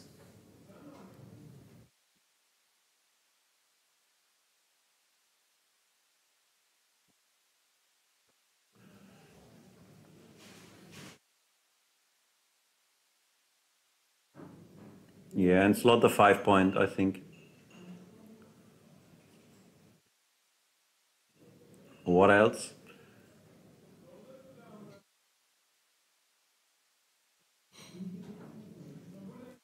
What else is a good question? Yeah, what else? More builders to close the 5-point. It looks natural play for me. Yeah. Yeah, right play. I love these games. It's very tricky, and the 6-1 is not a great roll.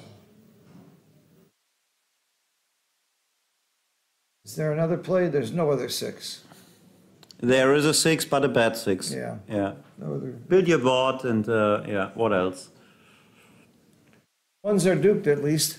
Oh, wow. One hits but doesn't cover. I don't. You want to hit now? No, No. Why not? Tell me why not? because I'm scared. No, no. Yeah.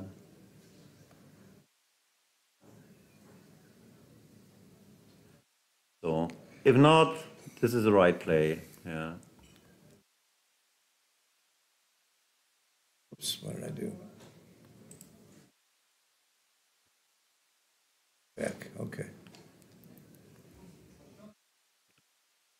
Relative to the chat and that rule about the 3 checkers on the 6, also rule does not apply if your opponent has a checker on the bar. Because there's other ways to leave shots down low in the board. So you do clear off the 6 if your opponent has a checker on the bar.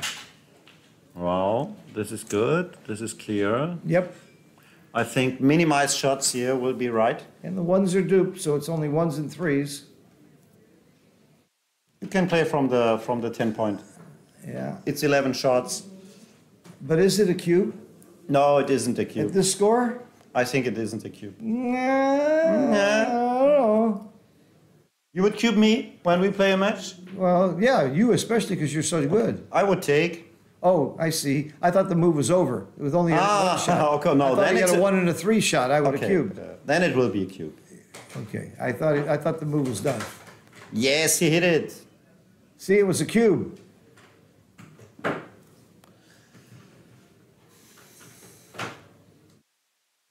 The cube comes really fast now. Wow, 1-2 is really great. Oh, I'm not sure about that. By the way, somebody asked who the other guy is. Marcus Reinhardt from Germany is my co-commentator tonight. For those of you who came late. Alex. Now I saw Tony Diamantis jumped in. Hi, Tony. And you thought it was Tobias. It's not Tobias. They just sound similar because they're both German. Yeah. Tobias is still in the last 8 of the undefeated, so Yep. he's in process. He's my roommate. I'm very rooting hard for Tobias. He's a very dear, close friend of mine for many years. Maybe I look like a little bit Toby, but No, my voice is the The other. voice a little bit. Yeah, The yeah. accent. Both have that German accent. What do you do here? 6-1 now. Interesting. Wow, this is very hard for me. I think you have to hit because otherwise you're giving him too many shots. Yes. He can play safe also. Okay, yeah, then There's no safe play. there is no safe play. Okay, then it looks... That's why you hit. Yeah. And you give yourself maximum covers. If he doesn't hit you here, you double him out. What about when he misses it? It's a When cube. he misses, you double him out. Wow, What about when he 1-6. rolls a 1-6? Which 6 do you play? I jumped out to the bar point, yeah. Wow, now you're too good to double. Unless he rolls double 3s. It's too good to double. Just play on. Mate? Can you fix the screen? I'm not sure how you hit the button. Okay, thank you. Thanks. Yeah, this is a play on. And a big, that 1-6 was a monster roll. I think if you look at the luck factor in this match, you're going to see pretty much one-sided for Johan. Not that he hasn't played well, too. I think both played really well. Oh, yeah. Yeah, the Absolutely. cube action. We made some blunders in commentary, but they did their job really well. Absolutely. Chris's guts on a couple of those takes was Come really on, great. roll a 3, please. No.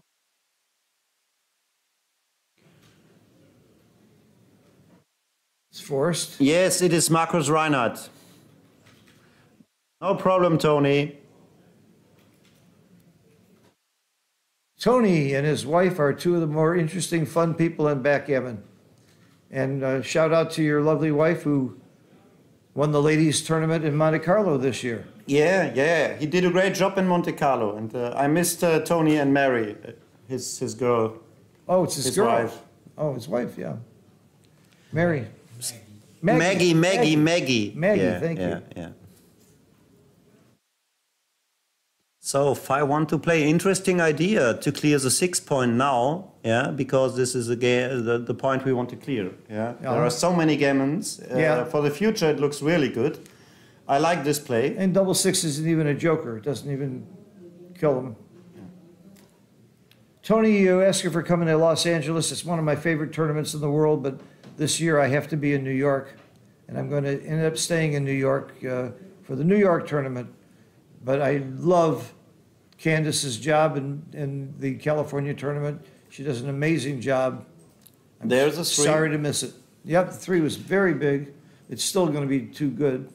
Yeah, it's not so big. It's like a phantom 3-point back game. Yeah, if you have the point or not. But he needs help and he needs a shot. There are so many gambles inside. Shot's his only hope. Yeah, and the hit. The shot and the hit. Oh, I forgot about the hit. You got to hit it too. Big roll here. No two is big. Clear. I think you clear. Because you want him to come in behind you. You just want to clear from the rear. Yeah. Even though it's awkward. I think it's more awkward the other way. 6-2, 5-2, 4-2, all left a shot. No, 4-2. Oh, yeah, there's a shot. Come on. He shouldn't have cleared. When he hit. Fours and something with a 1? No. Yeah. Yeah, it works. And now the containment begins. Yeah. I come out. All right, that's reasonable. So.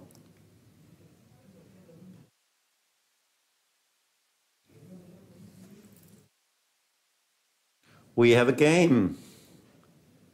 I'm not sure about that play. Yes, I like that play. You do? Yeah, I like it. Yeah. Okay, he did it. It doesn't matter now, really. Yeah. And now he needs control, outfit control, as maximum as possible. Yeah. Don't look on jokers. You need builders to make the 4-point. Yeah. Or the bar point. This is a basic strategy in this kind of positions. I wasn't sure of that switch, but I'm learning something here. Containment games are very difficult. Yeah, for everybody. Yeah. And for XG. XG doesn't always get these right either. Yeah.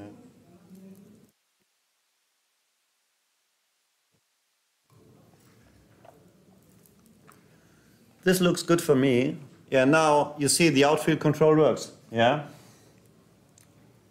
Not when he misses here with a double 5. Is it possible? Oh, wow, you see things I didn't realize so fast. Okay. Hit is for sure. Well, you can hit and make the point. I think that's what you do. No, I don't want to make the point. You don't? No. Or. I make the 9-point. Oh, you're right. You're right. No. Maybe I will hit and go to the bar point. So I have maximum builders for the 4-point.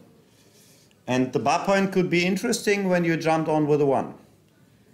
So hit and go to the bar point. And I'm making the 9-point, so we'll see. We agree about the hit. but when he comes in with a 1, you have some problems because there is no pressure. Uh-huh.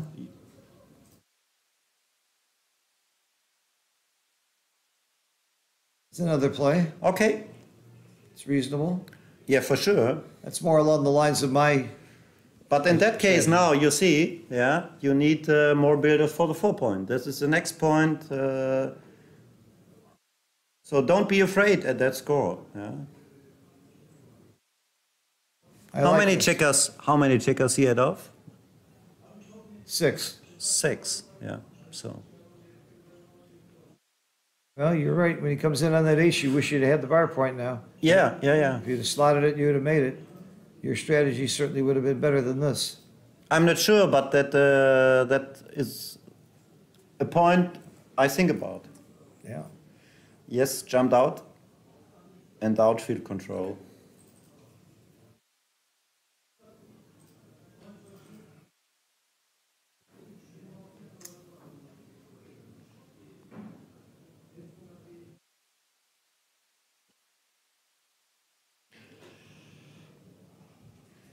Okay. This is a must-hit situation. Yeah. Yeah, and it works. Great.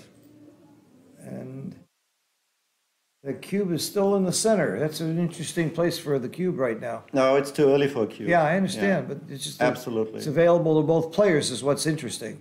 Yeah. Usually in this position, the one who's doing the containing is holding the cube. That's what makes this different from your normal containment. It's also a cube when you close out your opponent. Yeah. What is he doing? That was for humor, I think. There's no way you do a banana split here. I think I would go, okay, double six, what you can do nothing. So outfield control, yeah, jumped out from the 22 point with the 3. I might bring the 3 in to hit off the ace. Yeah, okay. Yeah, that's an option, you're right.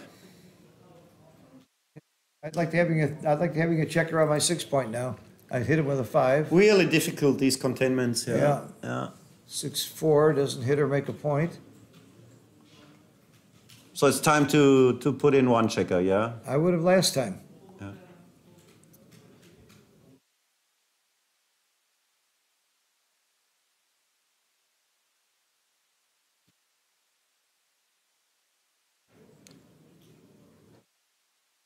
Clueless at this play. I'm just not sure what you do.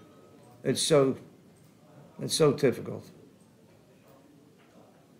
Yeah, but you need spares to attack on the 1 point. Yeah. I'd have brought both in. Not bad idea. Oh wow. 5s are his only return number right now. He doesn't get it. Stay back and play 5 to 3. 5 to 3. Yeah, I agree. Now, could this be a cube? No. No? It could be. I don't know, John I thought Johan may have had a cube there.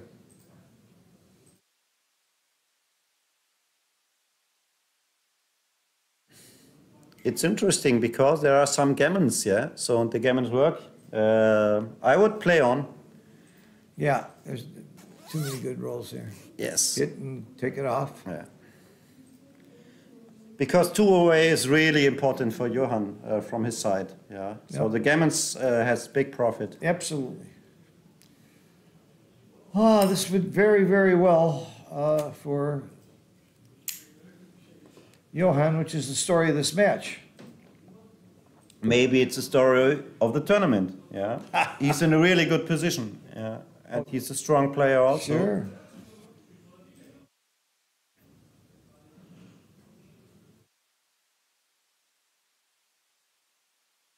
Are there Germans in the chat here? I don't know. I can't follow.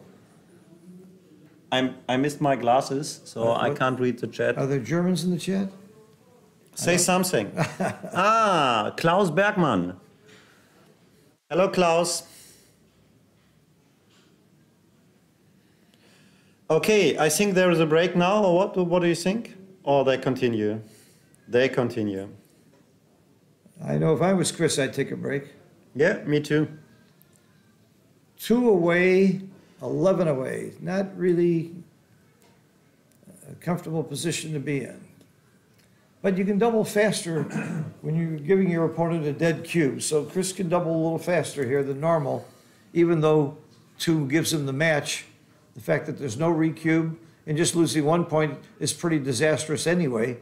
So Yeah. you're going to be pretty trigger happy on the cube, which a lot of people are afraid to do. He have to activate his gammons. Right. But now, okay, with the 5 point, this idea blows away for a while. But if there are any gammons, you have to do it. Yeah, 5-2 makes a 3 point. What else?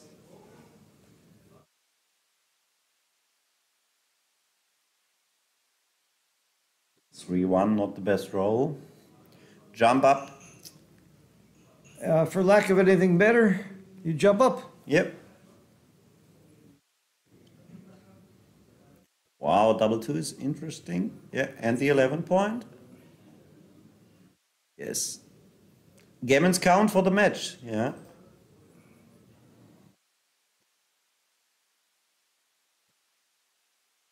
Come out. Yes. You've got to come out. You don't want to get hit in the 5 point. You don't want to fight for the 5 point here, and it's a losing battle. Oh, no. He disagreed. I was wondering a little bit. Wow, not me. You think about some return shots maybe or some Oh, cubes. To me, it was clear to come out. Wow, that's what I've got to study. That looked clear to me.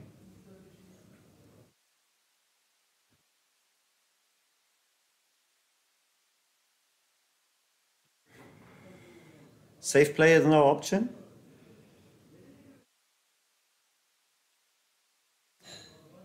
And if he flunks here, it's game. Yeah, you're right. Yeah. That's why it came out. I really thought coming out was thematic. Hi, Herbert.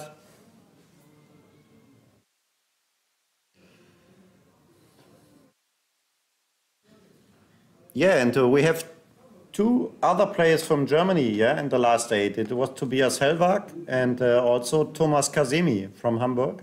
Yeah, Tobias from Berlin. They performed really well here. Actually, I don't know what happened in the matches, but not so bad chances for the German community. Absolutely.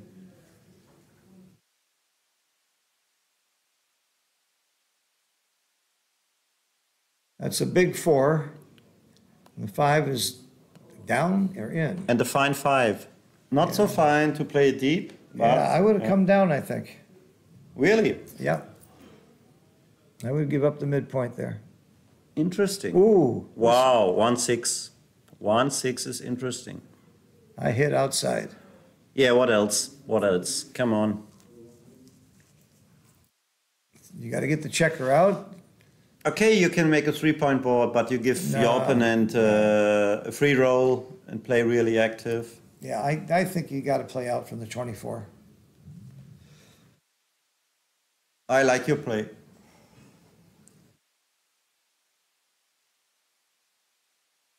There are many shots. The bar point is also an option. Not to me, it's not. Not to you. Okay. But to Chris, it is.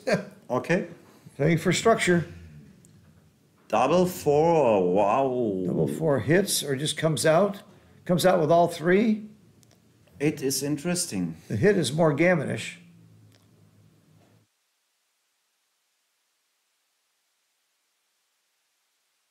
This is a less gammonish play, but I think it wins the most.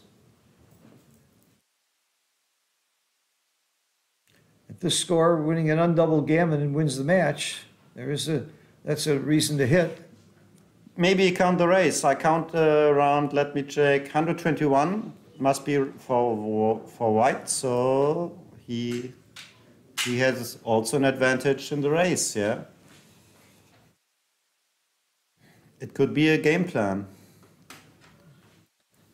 But with a better board, the gammons count.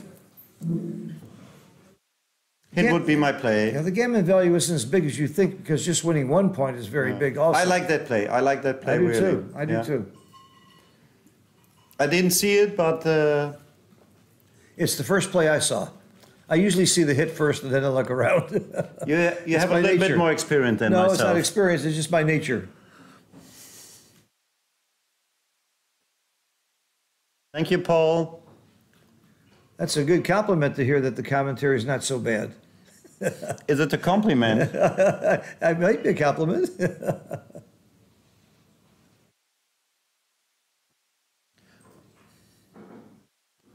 Wow, what a bad 3. I'm not sure about that. Yeah. Down. Yeah. I don't want to jump out from the anchor. Right, right. There are many hits and things can change really fast. If he doesn't dance, doesn't come in here, this could be the He's in big trouble. end of the match. Oh, wow, that's big. 2-6. Big oh, two. you would hit? I think I wouldn't hit. No, I didn't say I'd hit. I play down. I didn't say I would hit here. In fact, I wouldn't hit here. I'm with you. Oh, hitting is the winning play. It wins more. I'm not sure. It's the DMP play, and it maybe, you know. I'm also not sure about that because if there is no 6 now, there are really bad numbers. Yeah, because all the checkers are deep. You have a good structure and maybe a good cube action. I think about that to found a spot where I can double with on Chris' side. Uh-huh. I wouldn't hit. A Coke, come on. No, I'm with you. I agree. Okay. We're on the same side. I so we wouldn't hit asked either. Martin maybe. Maybe he bet a Coke. That's 2 Cokes I've saved. Yeah, I like this play. It's got to come in quietly. No, I will make the 1 point maybe. Really? And leave a shot? It's not so clear that he hit from the anchor against the 5-point I board. think it's going to be clear now. That's my play. That's not my play. Okay. Because now you have bet 5s in the future and you have to leave the anchor. So when you will look how the position can go, you can get trouble. Hit and close, I'm not sure. Uh-oh, something happened. Terrible roll. That's the anti-joker. That's his worst roll. He's better off dancing. Now the shoe is on the other foot. Chris seems to have gotten an edge in this game where before he was in big, big trouble not long ago. 4-2 is not the best. Safe play looks the right play here. Just go to the 2-point. Yeah. Yeah, I agree. No better opportunities. There is It's a great roll. He's able to keep his anchor. It's a monster roll. Very big. And a 5 would be very important here. Oh, 2-6 is a bad roll. Chris again. is just not getting the rolls of this game, this match. He's just not getting the key rolls when he needs them.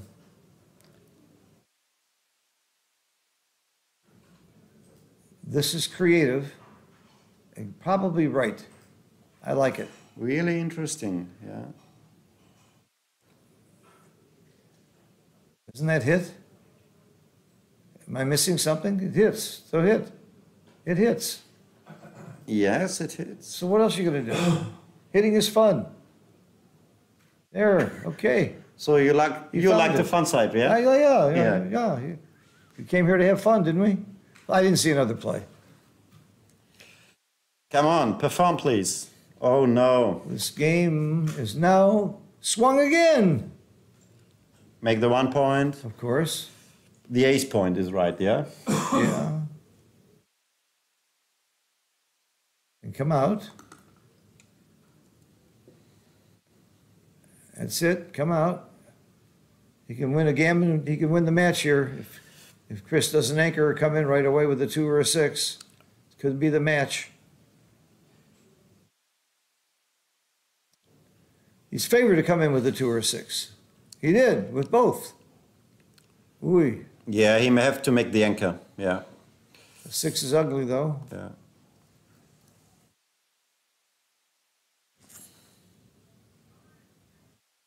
Make the 10 point? Yeah. Yeah, looks good. Okay, Chris, you have to perform again. You need a 3 and a cover. 3-1, 3-5, 3-6, 4-1. Okay. Okay, prepare the board and hope the best. Slot. Yep. Yeah. How could he be thinking about cubing here? Yeah, he can cubing. No. He could win the whole match with a gammon if things go well, and if things don't go well, he doesn't want to give the cube. He can cube. I don't say it's a good cube. Oh. He can cube. Yeah. He can legally cube. Okay. Yeah. We are in legal moves territory. Yeah. So Yeah, there are not so many gammons now. Yeah. So how often does he cube? Yeah, he does cube. So what's the take point here? Good question. Take point's got to be like 18, 20%. Because when you recube, it's nowhere near for the match.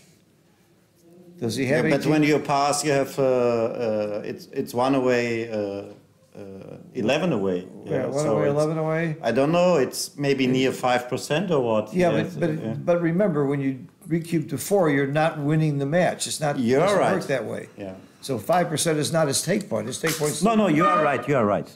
Yeah. This is what I don't want to say. He passed. He passed really fast. I think it was a pass. Yeah, the race is really bad. And he almost cubed the roll before. Okay, it's a good time to take a break. Yeah. I took a small break also. Yeah. Okay. And I'm back for the Crawford. Back for the kill, maybe. Okay, so I see Bill Riles advertising his wonderful tournament in San Antonio, and I can attest to it. I've been there many times. It is a wonderful tournament. Coming up is the LA tournament, which is an amazing tournament.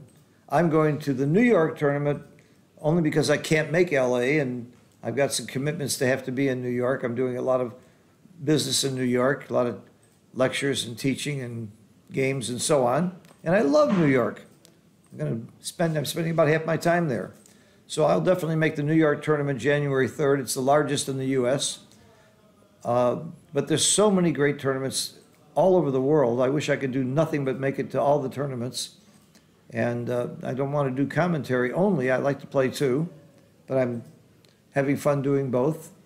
But I would encourage anybody who hasn't been to these tournaments to go, because they're really, really fun. You sit down and it's what happens between the games that to me is just as exciting, to be able to sit there and watch and listen to the top players, have dinner with them, talk about the games, and then the games themselves are fun. The competition's great. It'll sharpen your game and increase your love of backgammon. And I really enjoy just having dinner with friends, and the 90% of my closest friends are from backgammon, and over the years and all over the world. So it's just a great thing to be a part of the backgammon world and the backgammon tournament world. So wherever you can make it to any of these major tournaments, go. Texas, LA, New York. There's another tournament after this one right here in Cyprus that I can't make because I have to go to New York on business. But the Turks are running great tournaments in Cyprus and in Istanbul. Chiva, I was always running, Chiva and Arda are running great tournaments all over Europe and Asia. Mochi's involved in a new tournament in Macau. And there's Japan in May that I'm planning on making. One of my favorite tournaments and one of my favorite cities to go to Tokyo. And of course, Monte Carlo, Dubai. I've been there this year. It was really great. Both of those events were amazing. And I have never been to the Nordic Open. It's on my bucket list. It's one of the great tournaments, one of the great cities that I haven't been to.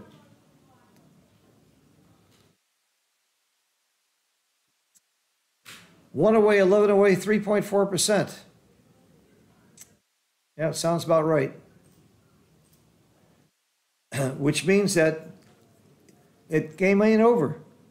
How many times have we seen 3% work? 1%.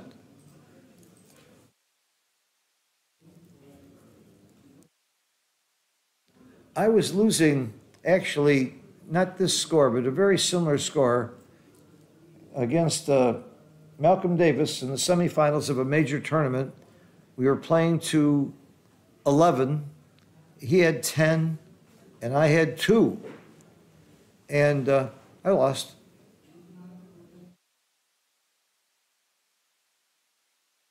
I think you expected a different outcome, but I remember losing immediately. However, in a very similar situation, I think it was 8-2 in a match to 11, or 9-2 in a match to 11 against Matt Cohn-Geyer, and I won. I don't know what the equity was there, but when you take into account the skill difference, my equity was probably like 2%. And I did it without any good rolls. I just played brilliantly. Didn't have any luck at all. I just outplayed him. And if you believe that, okay. I like that Chris called the timeout. He isn't saying, I'm not going to just give up. I'm going to think about this. I'm going to try and change my luck. I'm going to keep fighting. That's what great players do. I've seen great players with less than 3% spend several minutes over the board on how to play a 1. It's not just about winning and losing. They want to play well.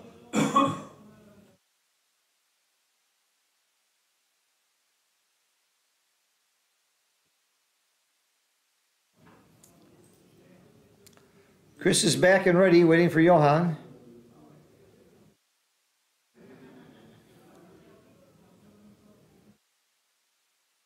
He should not be touching the clock when his opponent is not there. Oh, it's not the clock he's touching. It's his glasses case. Okay, the clock is still in the center. Fine. He's playing with the clock.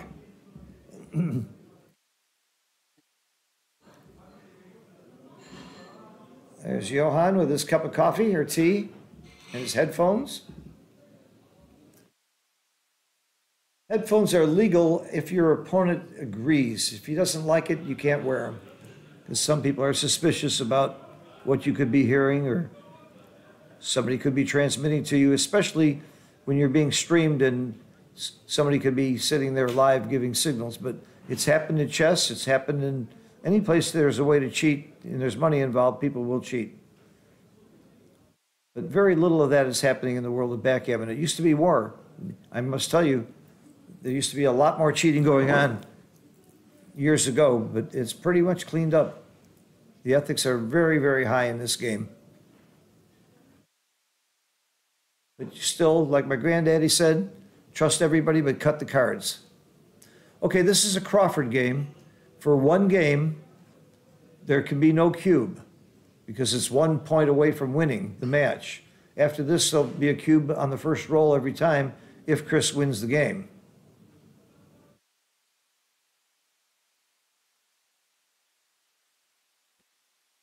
That's very good anchor for Johan. Gammons are not that critical at the score. But it's still nice to have an anchor just to win more. You don't get blitzed. You don't get primed. You're looking for a 3. Hey, that may be the first time Johan's missed this game, this match. I'm not saying he's winning because he's lucky, because he's played well too, but he certainly has had the rolls. So I'm back, Phil. Glad to hear it. That continues, yeah. What happened? Well, you can see. Yeah, now I can see it, yeah. Johan made his anchor, which is very nice to have that anchor. And again, gammons aren't that important at the score, but it's nice to have an anchor just to win. 4-2. Interesting idea to clear the 15 point, yeah. Because 3s are duplicated. Well, with that weak inner board, I think attacking makes sense. Oops, look at this. Johan is just getting whatever he needs. Yeah, right. It's magic. If I were Chris, I would be saying, who did I anger? Which gods did I anger today? What did I do? Certainly has played well. There's no question about that, and he's not being rewarded for it.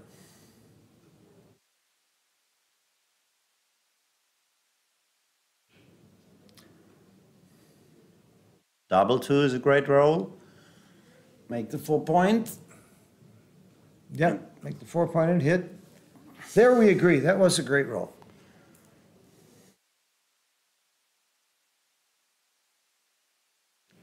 Run, out scout. What else? Yes, what else? I like Woody Allen's speech, commencement speech at Harvard. He said, today I'm going to talk about the universe because I can't think of anything else.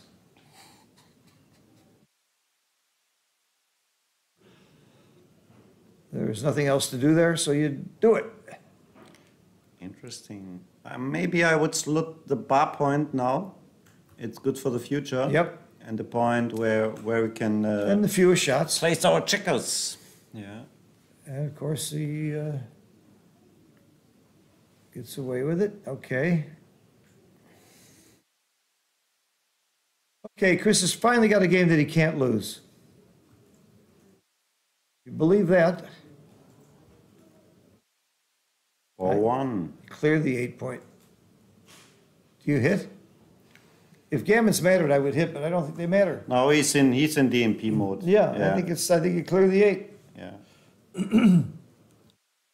It's an option to hit now because there is a blot in the home board and This is my play. yeah. Me too. I agree.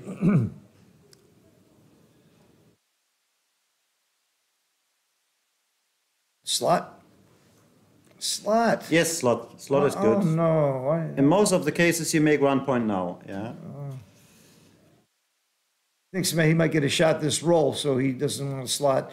And he's right. He He's probably right. will get a shot this roll. I don't break the 7 point. He is going to get that shot, so having Yeah. the double blot might be right. Not to happen. But when you hit with the 3, every dice makes a point. Yeah. Yeah, but there's still a blot. Yeah. All right. Chris certainly has an edge in this game. 2 and 3 is to the ace point, I think. Yeah. Right. He's more flexible then. Why is he looking around? No. I guess he Oh. feels he doesn't need the 5. I don't know. I would've gone No, to the that ace. wasn't the right play. Yeah. Make the 4 points, slot the 2 point. Make the points you want to make. Yeah. Yeah. He's thinking about just running out. I like your play, though.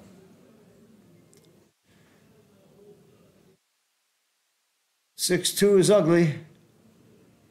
4-3 is really good. Okay, but I like to look at the ugly number, too.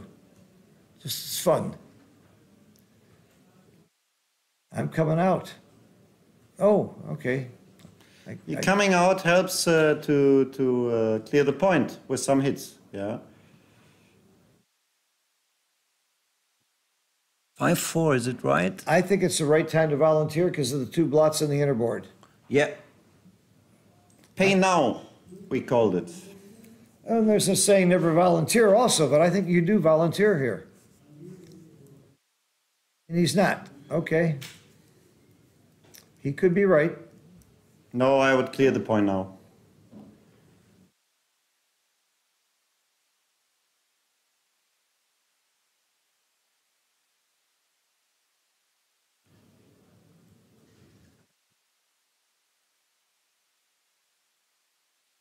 It's attractive with 2 blots in the inner board. Yeah. To use that moment. Yeah. I'm thinking about the volunteer too. In many cases, things go worse for him. Yeah, I would have volunteered also. I would have volunteered with those 2 blots. Okay, jump in. Well, the 2 blots are still there though, so that's the good news for Chris. But his odds of leaving a shot are very high here. Wow, double C, great. We're going to see at least another game, unless he rolls something with a 2. It would with a cube. With the 2. Stay away from 2s. Oops, there's a 2. Now he's got some other numbers. 2s and 1s. 6-1, 5-1, 6-2, 5-2. Yeah, burn a checker. 4-2, 4-1. 8 shots, A right? lot of numbers. But you only have a single hit. There it is. Oh, that's not it. It's a 2 I saw. That was a very good roll if you're not going to clear. Because he can't stay now and keep his board. Yes, good play. Okay. Still 8 numbers. Double 2 is also bad, but it works. 5-1, there's the All right. shot. Here is the match. Here is the match. Wow, the way things are going, I was sure he was going to hit. Yeah. I was just sure of it. Everything was going wrong for Chris until this game. But he's still alive. He is still alive. And that 3.4% might be, I think that's going to happen about 3 times out of 100, somewhere like that. Yeah, it's not 0, so. It's- yeah.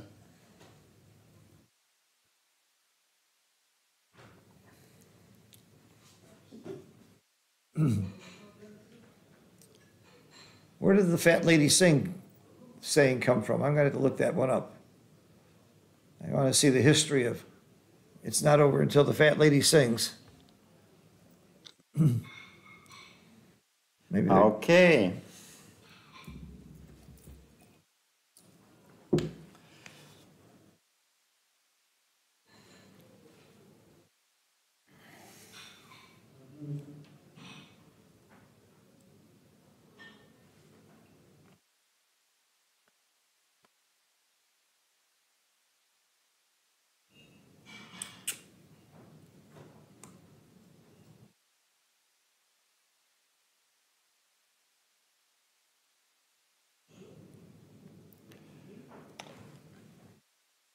The opera Ain't Over Until the Fat Lady Sings is the history. It was coined in 1978 by Dan Cook, a sports writer from San Antonio.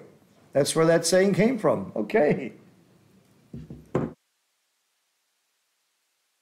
San Antonio is known for something other than Rudy's Barbecue. One of my favorite barbecue places in the world. Oh yeah, they've got a little Alamo there. The Riverwalk is unbelievable. The Menger Hotel, where they hold the tournament, is gorgeous. A lot of good things about San Antonio. Even the tournament directors do a good job.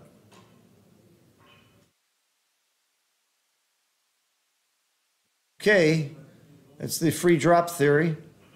If you don't understand it, it just doesn't cost anything to give away 1 point here because you need the same number of games to win. So if you're losing, you take the free drop. But with this many free drops to go, you would only take it if you were clearly losing, and he was there. And since there is no free drop, he can play around. So double take. In a last match, we saw Herb Roman play the game with his opponent and not double when his opponent didn't have a free drop, waited, doubled late, and it worked. It shouldn't work at this level, though. I think you're not going to fool a player like Johan by waiting on the cube. That's what he's trying to do.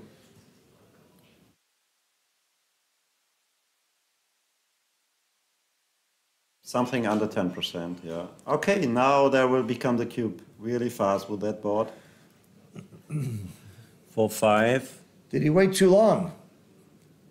Why isn't he doubling? I don't know. I don't understand this. Yeah. I mean, take points 2.4%, but gammons are big.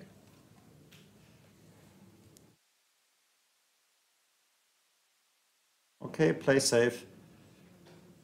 To the 8 point, what else? It's just so ugly, he doesn't want to do it. I understand that. Okay, now the cube comes. Now the cube comes, and if he doesn't cube soon, it could be too late. If he hits here, this is terrible not to cube now. Yeah. How could he not? See, if he had hit there, he might lose his market. He could actually lose your market here. He's so clever.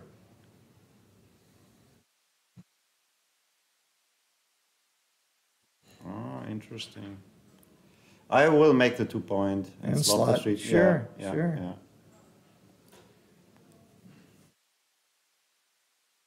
I don't understand this cube action, Chris.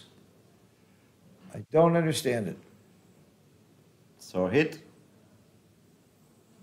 With the blood and the board, I would hit. Maybe he would found a take. It's a practical thing, yeah? Because it's possible to find a spot where some gammons, yeah? It's possible to get too good, though. It's possible that it really would be a pass if the gammons are too high. I think he's more likely to lose his market that way than to get Johan to make a mistake and take. You're right. I just don't see this. Could he possibly be forgetting? Could it just be a mind Yeah, it could be. job? Yeah. Or he had some ideas we don't understand, actually. Yeah. We are humans, so it's possible. Yeah. You might be human. I'm subhuman. Okay, yeah. I don't understand. I'm going to talk to Chris about this afterwards. He's an honest guy. He'll admit if he just forgot the double. Yes, bring it in. Some pressure. Oh, you can. And there could be a spot now, yeah? When he didn't jump out. Or he jumped out. Wow. There are some spaces for mistakes. No yeah? question about it. But again, who's more likely to make the mistake? I would double now. Oh my God.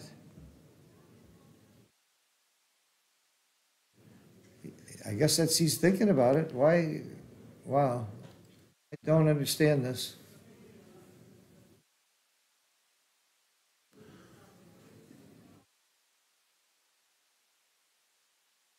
I'm corrected, Boris. The Gunter Hotel, which is still another beautiful hotel in San Antonio. I'm used to the old days at the Menger Hotel.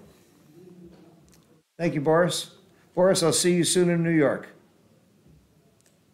Auto 4. 4-2 is not great. Oh. Now he decided to hit, yeah, and make the 10 point. Yeah, and if he dances, you've lost your market. Yes. Oh my That's God. true. And it happened now. Oh no. Now it could be double pass, and he may have waited too long. I don't see what you gain against a player like Johan. He's still going for, maybe now is he too good? Got himself in a too good situation? I don't, this is way out of my pay scale.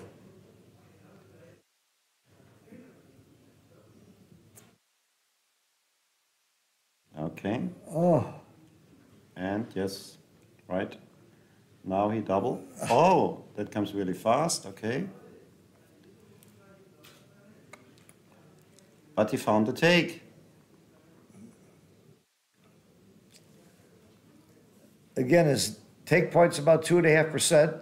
The gammon value's probably only about 0.6. I think it was an easy take. Okay. Maybe So he maybe didn't not lose. hit. Yeah, maybe not hit is an option.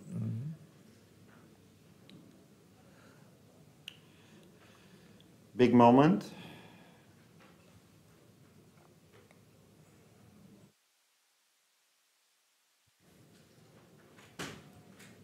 Double 4. Wow. Plays itself.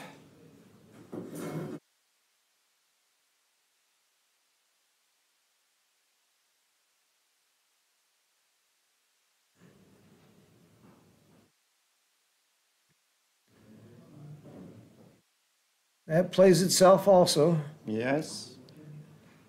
There are some gammons here, if he doesn't come in soon. Yeah, maybe 30% or yeah, not more. I think you might be thinking about switching here.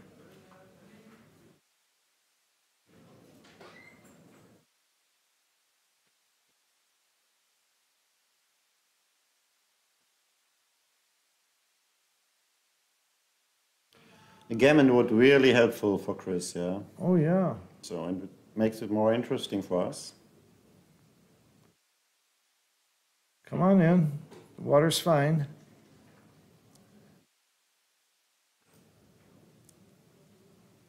But it's under 30%, I think.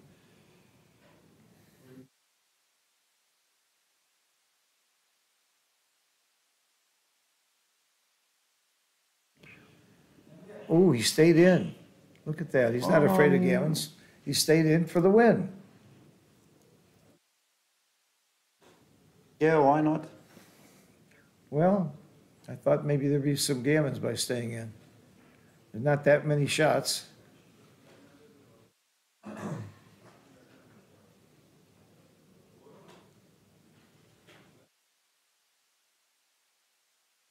It's for sure. Now you have to play for the gammons. Yeah. I agree. Plus, it totally guarantees the race, too.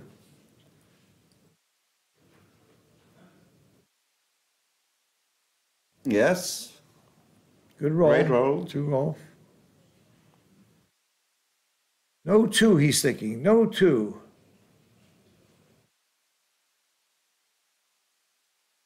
It's a bad roll. Nothing off, and it opens the point. Okay. Slotting. Oh no, jump in. Okay. 6 shots.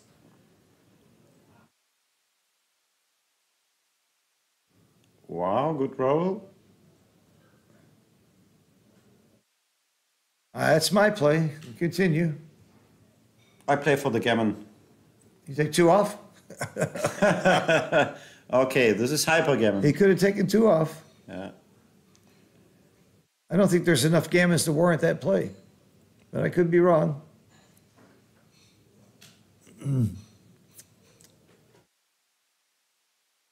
Two comes in. Pretty highly favored to get off this gammon, but all it takes is a double or 2. Double might do it. Oh, there's the Okay, double. gammons are saved. We are in the next game. Well, the doubles followed by double four. Ah, okay. I missed that. Double four is the only anti-joker here. He's off. Okay. He's fighting. He went from 3.4% to about 8 or 10% now. So 7 away. Yeah, he's got a game. I still don't like that cube action. He waited too long. It made me nervous. Really? He has no right to make me that nervous. Yeah. I got a weak heart. You can teach it him after the match. I'm going to talk to him Yeah, about a that. free lesson for him. Yeah. I know about the trick. We all know about the trick, but we play the trick on weaker players generally, not on strong players. But again, last match, the last one I streamed, Herb Roman won with that trick. But he shouldn't have. It was a real mistake by his opponent. It's not a bad strategy. Yeah. Yeah, as long as you're sure you can't lose your market. And there was a couple places there where I wasn't sure. And now, again, there is no free drop because he has an even-numbered score. It's odd to have a free drop. So if your score is odd, he has a free drop. That's how I remember it. So because he has 6, which is an even number, there is no free drop. So he's going to play the same game again. This time, though, we know he didn't just forget. Now we know he's doing it on purpose. I would double hit now. Yeah. Active play. Right.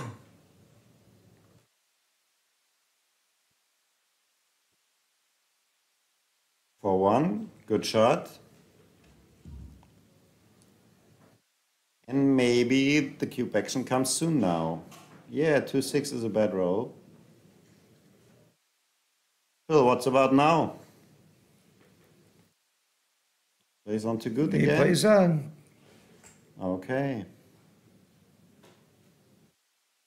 I don't like that.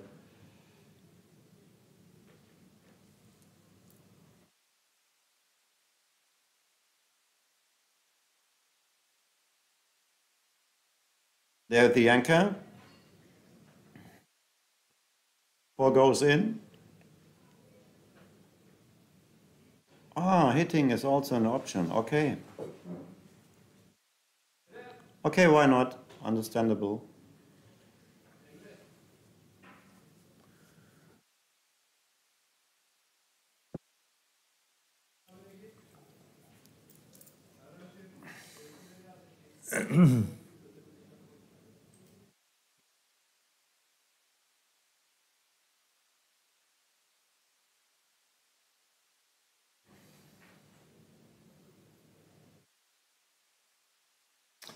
And the cube remains in the middle. Double 5. Okay. I think he will jump out. How's the race? The race is really bad. Yeah. That's one reason not to jump out. Yeah, but how the game continues now? Yeah. With all these strip points, Yeah. it's really difficult. Yeah, but when you're losing the race by a lot, I like this play. Okay. I don't like racing when I'm behind, even though it's awkward. You have a bar point game, so Yep. a lot of times there are chances. And the 2-point The gammons go out of the the 2-point of the games game. is always a game too. Yeah, right.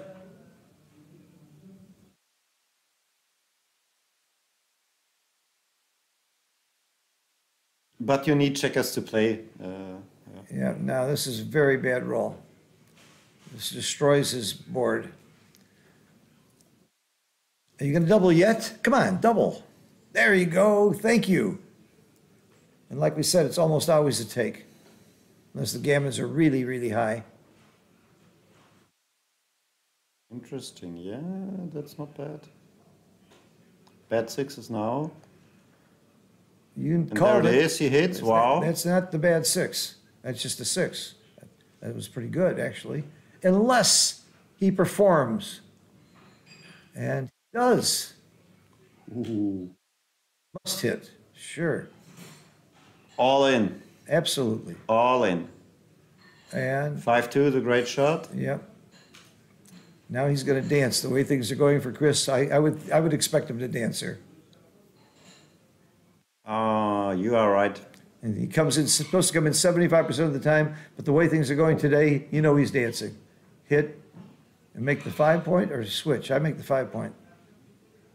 That's me. Yeah, me too. My play. Oh, man. What a turnaround for Johan. Again. Poor Chris. I really feel for him.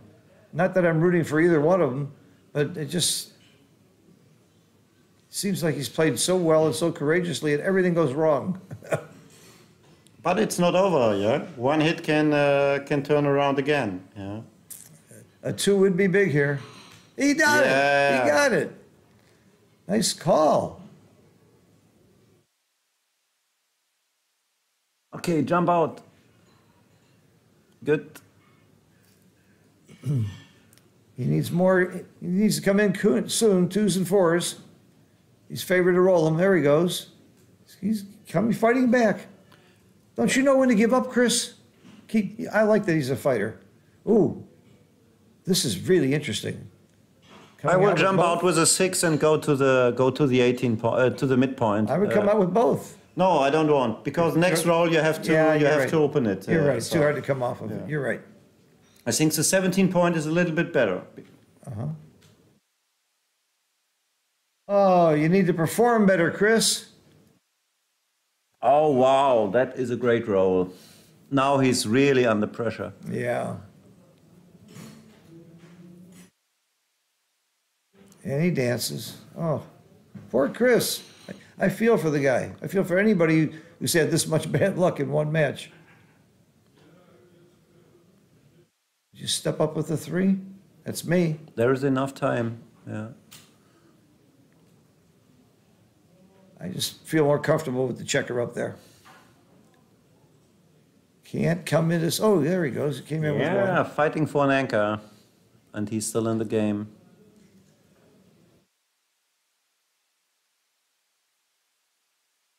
Okay. I'm not sure about that. I'm not either. With 2 up, I would be a little bit more spread outish. Is spread outish a term? There's 2 on the bar. Split them. Split them. Come on. No, I don't like this at all. I split the 11 point with 2 on the bar. Yes.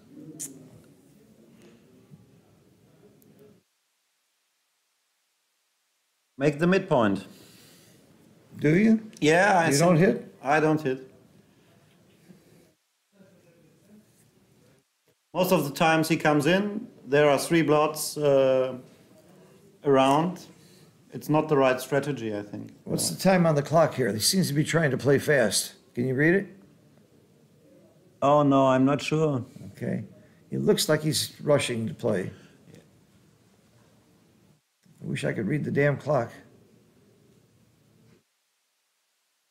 Oh, 2-1 is really a bad roll. Horrible. This is why I would hit earlier. Wow. What else can you do? You got to play off the midpoint. You can hit. No. It's all the way down from the midpoint. Give him 5s and 1s. Nothing dupes, but that's all you can do. If the hit was... You can minimize shots. Yeah. 2-1 is an option. Ooh, look at that. Wow, great Look at roll, that. Chris. He performed now.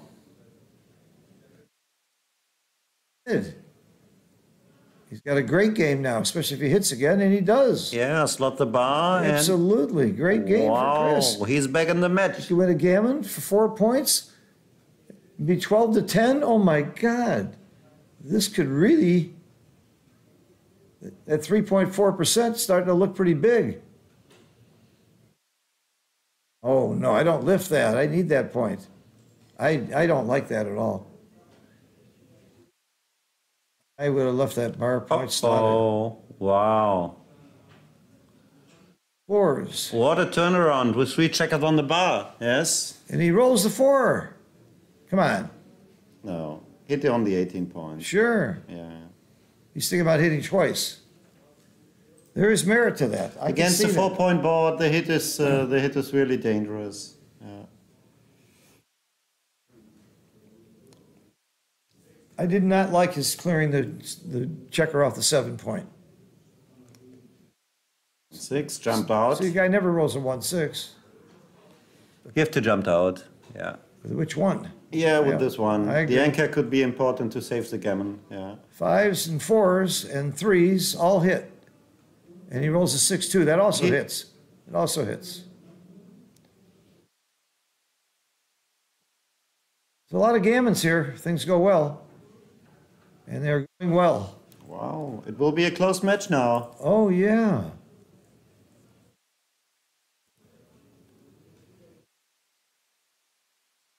Go to the bar. It's the point you want to make. Go to the bar. He seems to be rushing. I got to look at the clock. Yeah, okay. I can't stand this. Not knowing how much time is left. See if I can see it without disturbing. Yeah, 2 point.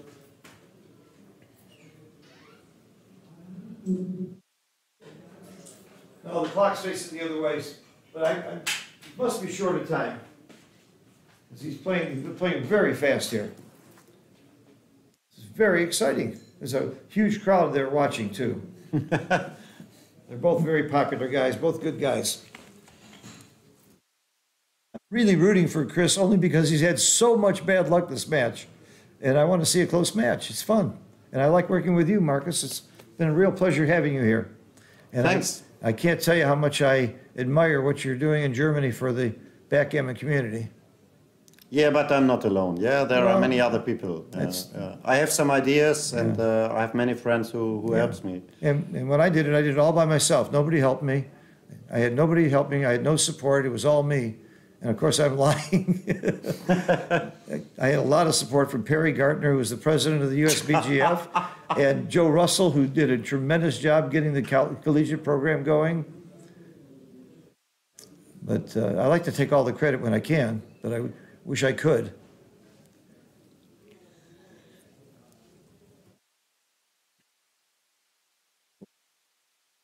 Here we go. Here we go. It's in, it's quietly in. So 6 is important now. So gammons are 50% here, according to my reference, with I 4 will checkers believe on you the that. ace. Yeah. 4 checkers on the ace is 50%.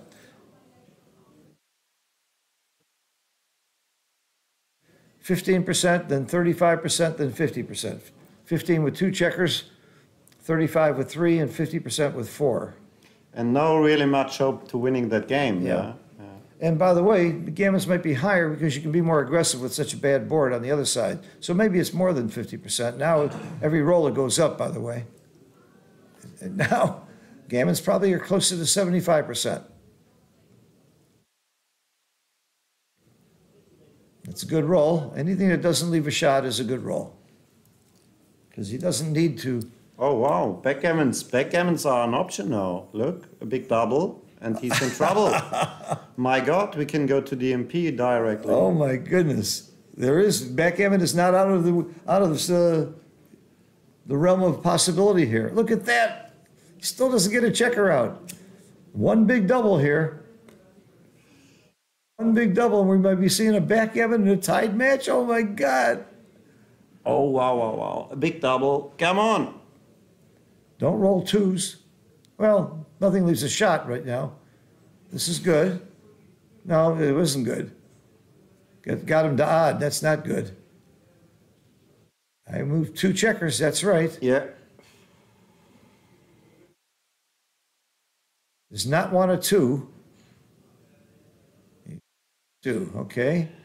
Still backgammons in the mix here, especially with a 3-1. You get a double and then a 3-2 or 4-1 or double 1 or 2-1. All kinds of numbers get backgammons here. It would be funny to see Oh, he left a shot. this. Yeah. Oh. The Coupe Classic would be funny with a 1 point board. Yeah. Okay. Okay. We have a simple gammon, which is still big. Wow. 3 away, 1 away. Is that 25%? He's got to win 2 games. He might win a gammon, so it's 32%. Because he might win a gammon. I think he's got 32% equity here. It's not so bad, yeah? 32%, 10 times more than he was when we started this Yeah. this Crawford business at 3.4%. He was around down to 3 or 4%. It was 3.4 is what somebody posted. Here it is right here. 1 away, 11 away, 3.4%. They're taking a break, and so am I. Okay. Very exciting match. I got to look at the clock, too. I really want to see the clock.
Sanguli is great.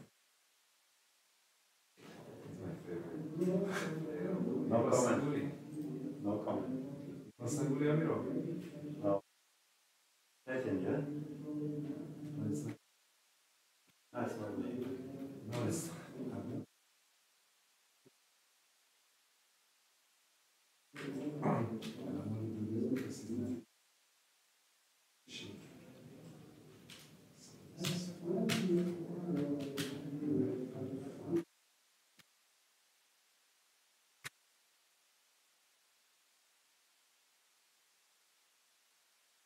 people not to put their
Because Johan has 15 seconds on his clock.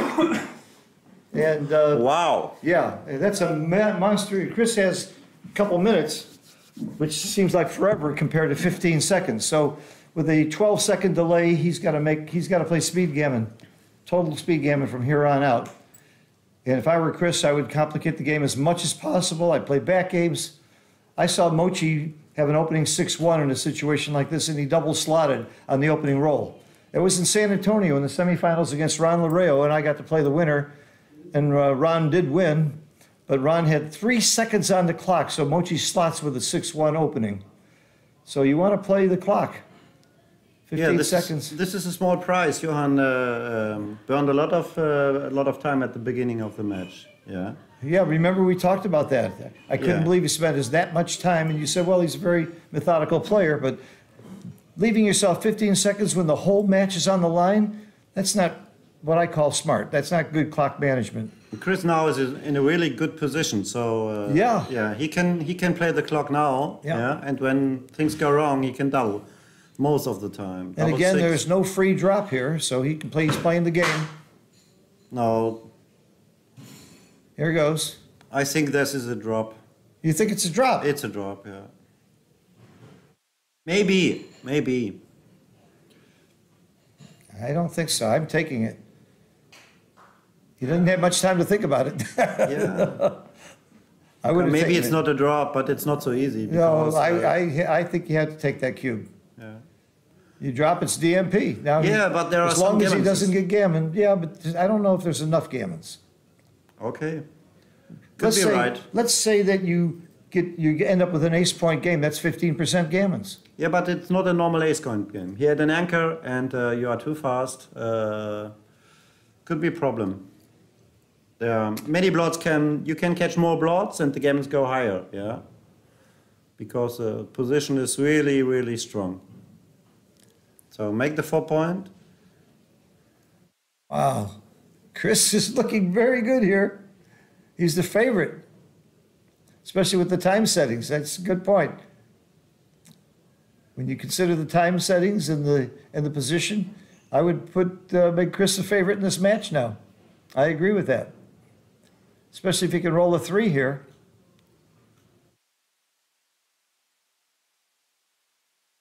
Can't wait to look at the luck factor in this game. He didn't get the 3, but he got his very good roll. I split the back points. Yeah, me too. You got to play it big. Sure, this has got to be right. Okay. Oh, that's Wow. a big roll. That saves gammons tremendously. Doesn't win the game that much, but it saves a lot. It could win the game too, but that was a monster gammon saver. Even though he gets hit with the 3 here, being at the edge of the prime is huge. I just come out. Yes, against the 4 point board, it looks like the right strategy now. No, just come out. Okay. I guess he likes the additional builder. There's some logic to this. So 6 good shots. Yeah, I'd rather come out though. Only leave him ones and 6s instead of all the other numbers. Okay. Okay. He goes for the 6 For prime. once he agreed with me. Look at that. Double 3s doesn't do much. He's going to make the prime now with 1s, 7s, and 9s. But it's really good that he jumped on the edge of the prime. Yes, yeah? So absolutely. This is really important. Yeah, okay. So the gammons here aren't that high. It's very likely we're going to see DMP, double match point, after this game. But there's an outside chance for Johan to win the game, and there's an outside chance for Chris to win gammons. This is very, very exciting match here. I'm glad these guys kept me awake. This is what backgammon's all about. When you get to Chris wins this game, it's like a Cinderella story, 3.4%. He's a Cinderella, so it's possible. Yeah. And I don't think he wears glass slippers. We won't talk about that. But it's an easy position now. There's Oh, yeah. no, Yeah, this is simple to bring home. no space to burn time from. And the third checker back means you're pretty much guaranteed the race, so you just want to bring him in quietly. You're not trying to block. So no trap play, right? No trap plays. Not until the board's down. The trap plays are most prevalent when you have a 2-point board with a blot. Even with this 3-point board and no blot, you certainly would not trap. Okay. Yeah. Uh-oh. Okay. Double 5. Double 5. He's got to clear the 7-point with 3 and bring one down. Bring one in. 1, 2. Oh, no. Wait a minute. Why isn't he clearing the 9-point? I don't know. That's sort of a trap play. I would have cleared the 9-point, actually. He's not trying to hold him. This is forced. 4s out are big. No. Maybe that's why he didn't clear the 9-point. Stop the 6s. Full twos, plays itself. Brings him Yeah, in. jump in. Just come from the in. 8-point. Yeah. I wasn't sure about that clearing the 7-point there. This is important. Yeah. This is very likely to simply be a 2-point win for Chris. Unless he keeps rolling fours. Come off the 6-point to stop double 6 and double 5. I like that. Me too. 6-4. Yes. It's more gammonish to run than to stay. I think he's right. And he might get a shot here with a 4. Nope. All right. Not very many gammons here, not very many losses. This is entertainment at its best. He goes to the MP. Wow. What a Yep. great comeback. Well, that's what happened with Kenji the other night. He got to DMP, got to the win, left a 1 out of 36 shot, and then got hit and lost. You should have heard Mochi's moan. He was doing commentary with me. Mochi's groan lasted about 20 seconds or more.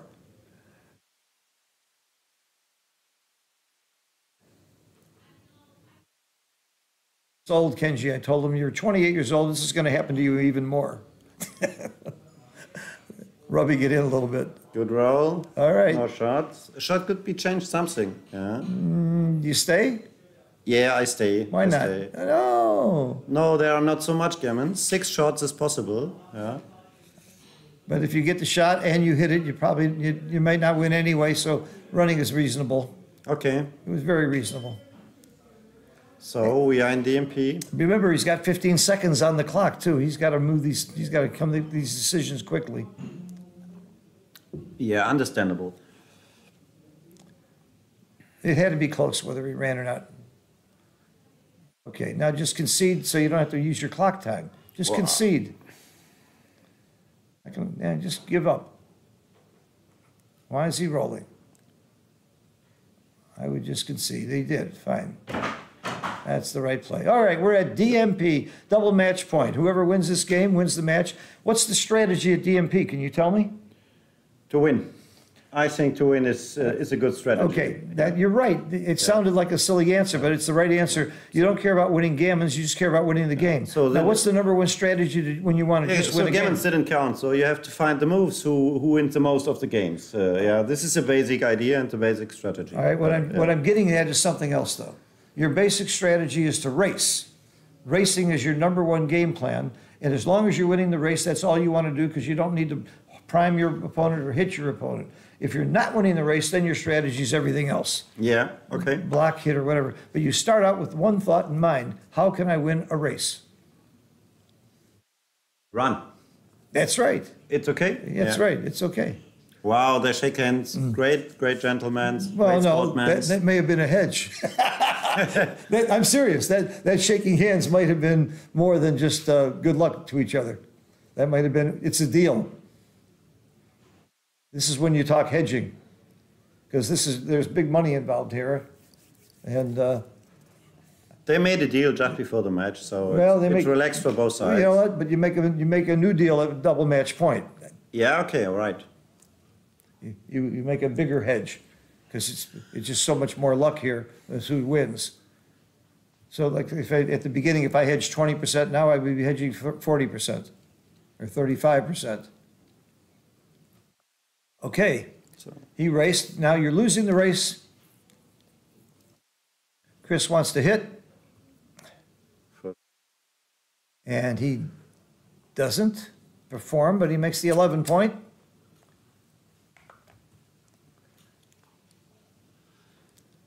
Johan is now make the full point. Yes, good a roll. very natural play. Hit and make a point is better than just making the point. We could have made the bar point. So jump to the 20 point now. Yeah. You sure? Yeah, I don't. He's thinking about coming down. I like the 20 point a lot.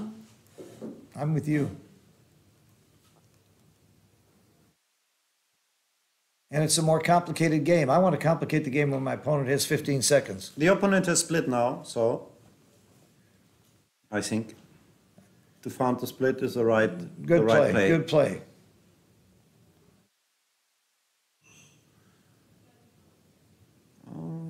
There's an argument to make the ace point.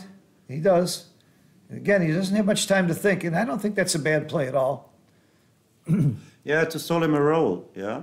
He can't develop his position. This is really great. Yes, Make the 5 point. very big for Chris. Our 6-5 is also great. Yep. He's in the racing lead. Ooh, that's a great roll. Hit and make the point.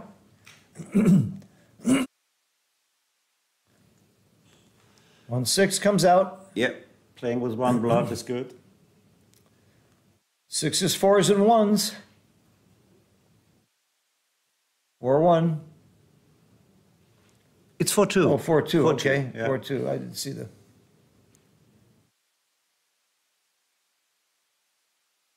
was nice of him to reset the clock quickly. He's short of time, and Chris was very gentlemanly and quickly reset the clock. He hasn't got much time. Yeah. This is the right play. Yep. One blood, bring it home, and think about the race. Wow. Oh, Double big 6 play. is a monster. Do you make the bar or do you come out? Oh. Interesting. I'm not sure. I think I will jump out. I'm not sure. Now you're leading the race now. So you race. Yeah, you jump out, and if you don't get hit, it's... And you do something for your Ball back game. checkers. Yep. Yeah. Okay, there are 6 shots, but if not... it's also you outfield control in case he rolls a 4-5 or 4-6. You save the most of the problems, yeah? Yeah, I like the other play, too. Chris has become a big favorite all of a sudden. Not big, but he's certainly a favorite here. And the race lead is so big, so minimize the contact. We both like coming out there. Double 3s. Here the problem. That is a problem. I think you make the ace. Oh, make the 2 Make the points. 2. Oh, make the 2, yeah. Okay, the ace point and the blitz is also an option. Yeah. Make the 2. Hope he doesn't roll the 3. I like this play. A 3 is big, and he doesn't get it, but this is a good roll. Yeah. Now we see the downside that he make the bar point, yeah? And don't jump out Oh, with yeah. a big lead. Now we see the upside. Oh, it's a 2-1. I thought he had a double 1. What's about slotting now, the 4 point? I absolutely slot. Absolutely. Absolutely. 100%. You make the big play at DMP. You do make the Yeah, big right. plays. Not afraid. I absolutely would have slotted there. Okay. Developed his board, that's good when the shot is coming. Yeah. And if you slotted, the game would be Wow, over. But 2-1. see how bad this worked out? Okay, how about that 3.4% that Chris had? Where is it now? As he rolls a double 2. It's not 103 point now, No. but near 100. Oh, look at this. Yeah. What a game. You know, now I feel sorry for Johan. The whole game I was feeling sorry for Chris. There's no question who to feel sorrier for in this match. Poor Johan. Get Yeah, it's not big chess. lead. There is no draw, yeah? So we need a winner in the end. And but it works really to well lose for this Chris. way, to be winning, to be a 97% favorite to win the match and then lose, and he played well. He didn't make any real blunders or anything. I mean, that's sad. I feel sorry for any loser. Of course, the good news is the loser's not out of the tournament. This is a double elimination tournament. He might still win the tournament. And the other good news is this game isn't over. I've seen this game won. So we have a winner after this game. I would thanks to you, Phil, to be a guest here. First time pleasure in having English you. language. And I enjoyed it really. I'm learning German from you and backgammon from you, so it's fun for me too. Tomorrow I have to play, so if I lose, I win because I can come back, yeah? Yeah, it was an illegal move. He corrected it. Okay. There are some shot-leaving numbers here, and that's not one of them. He would like to dance. He would like to not come in and hope to get a shot.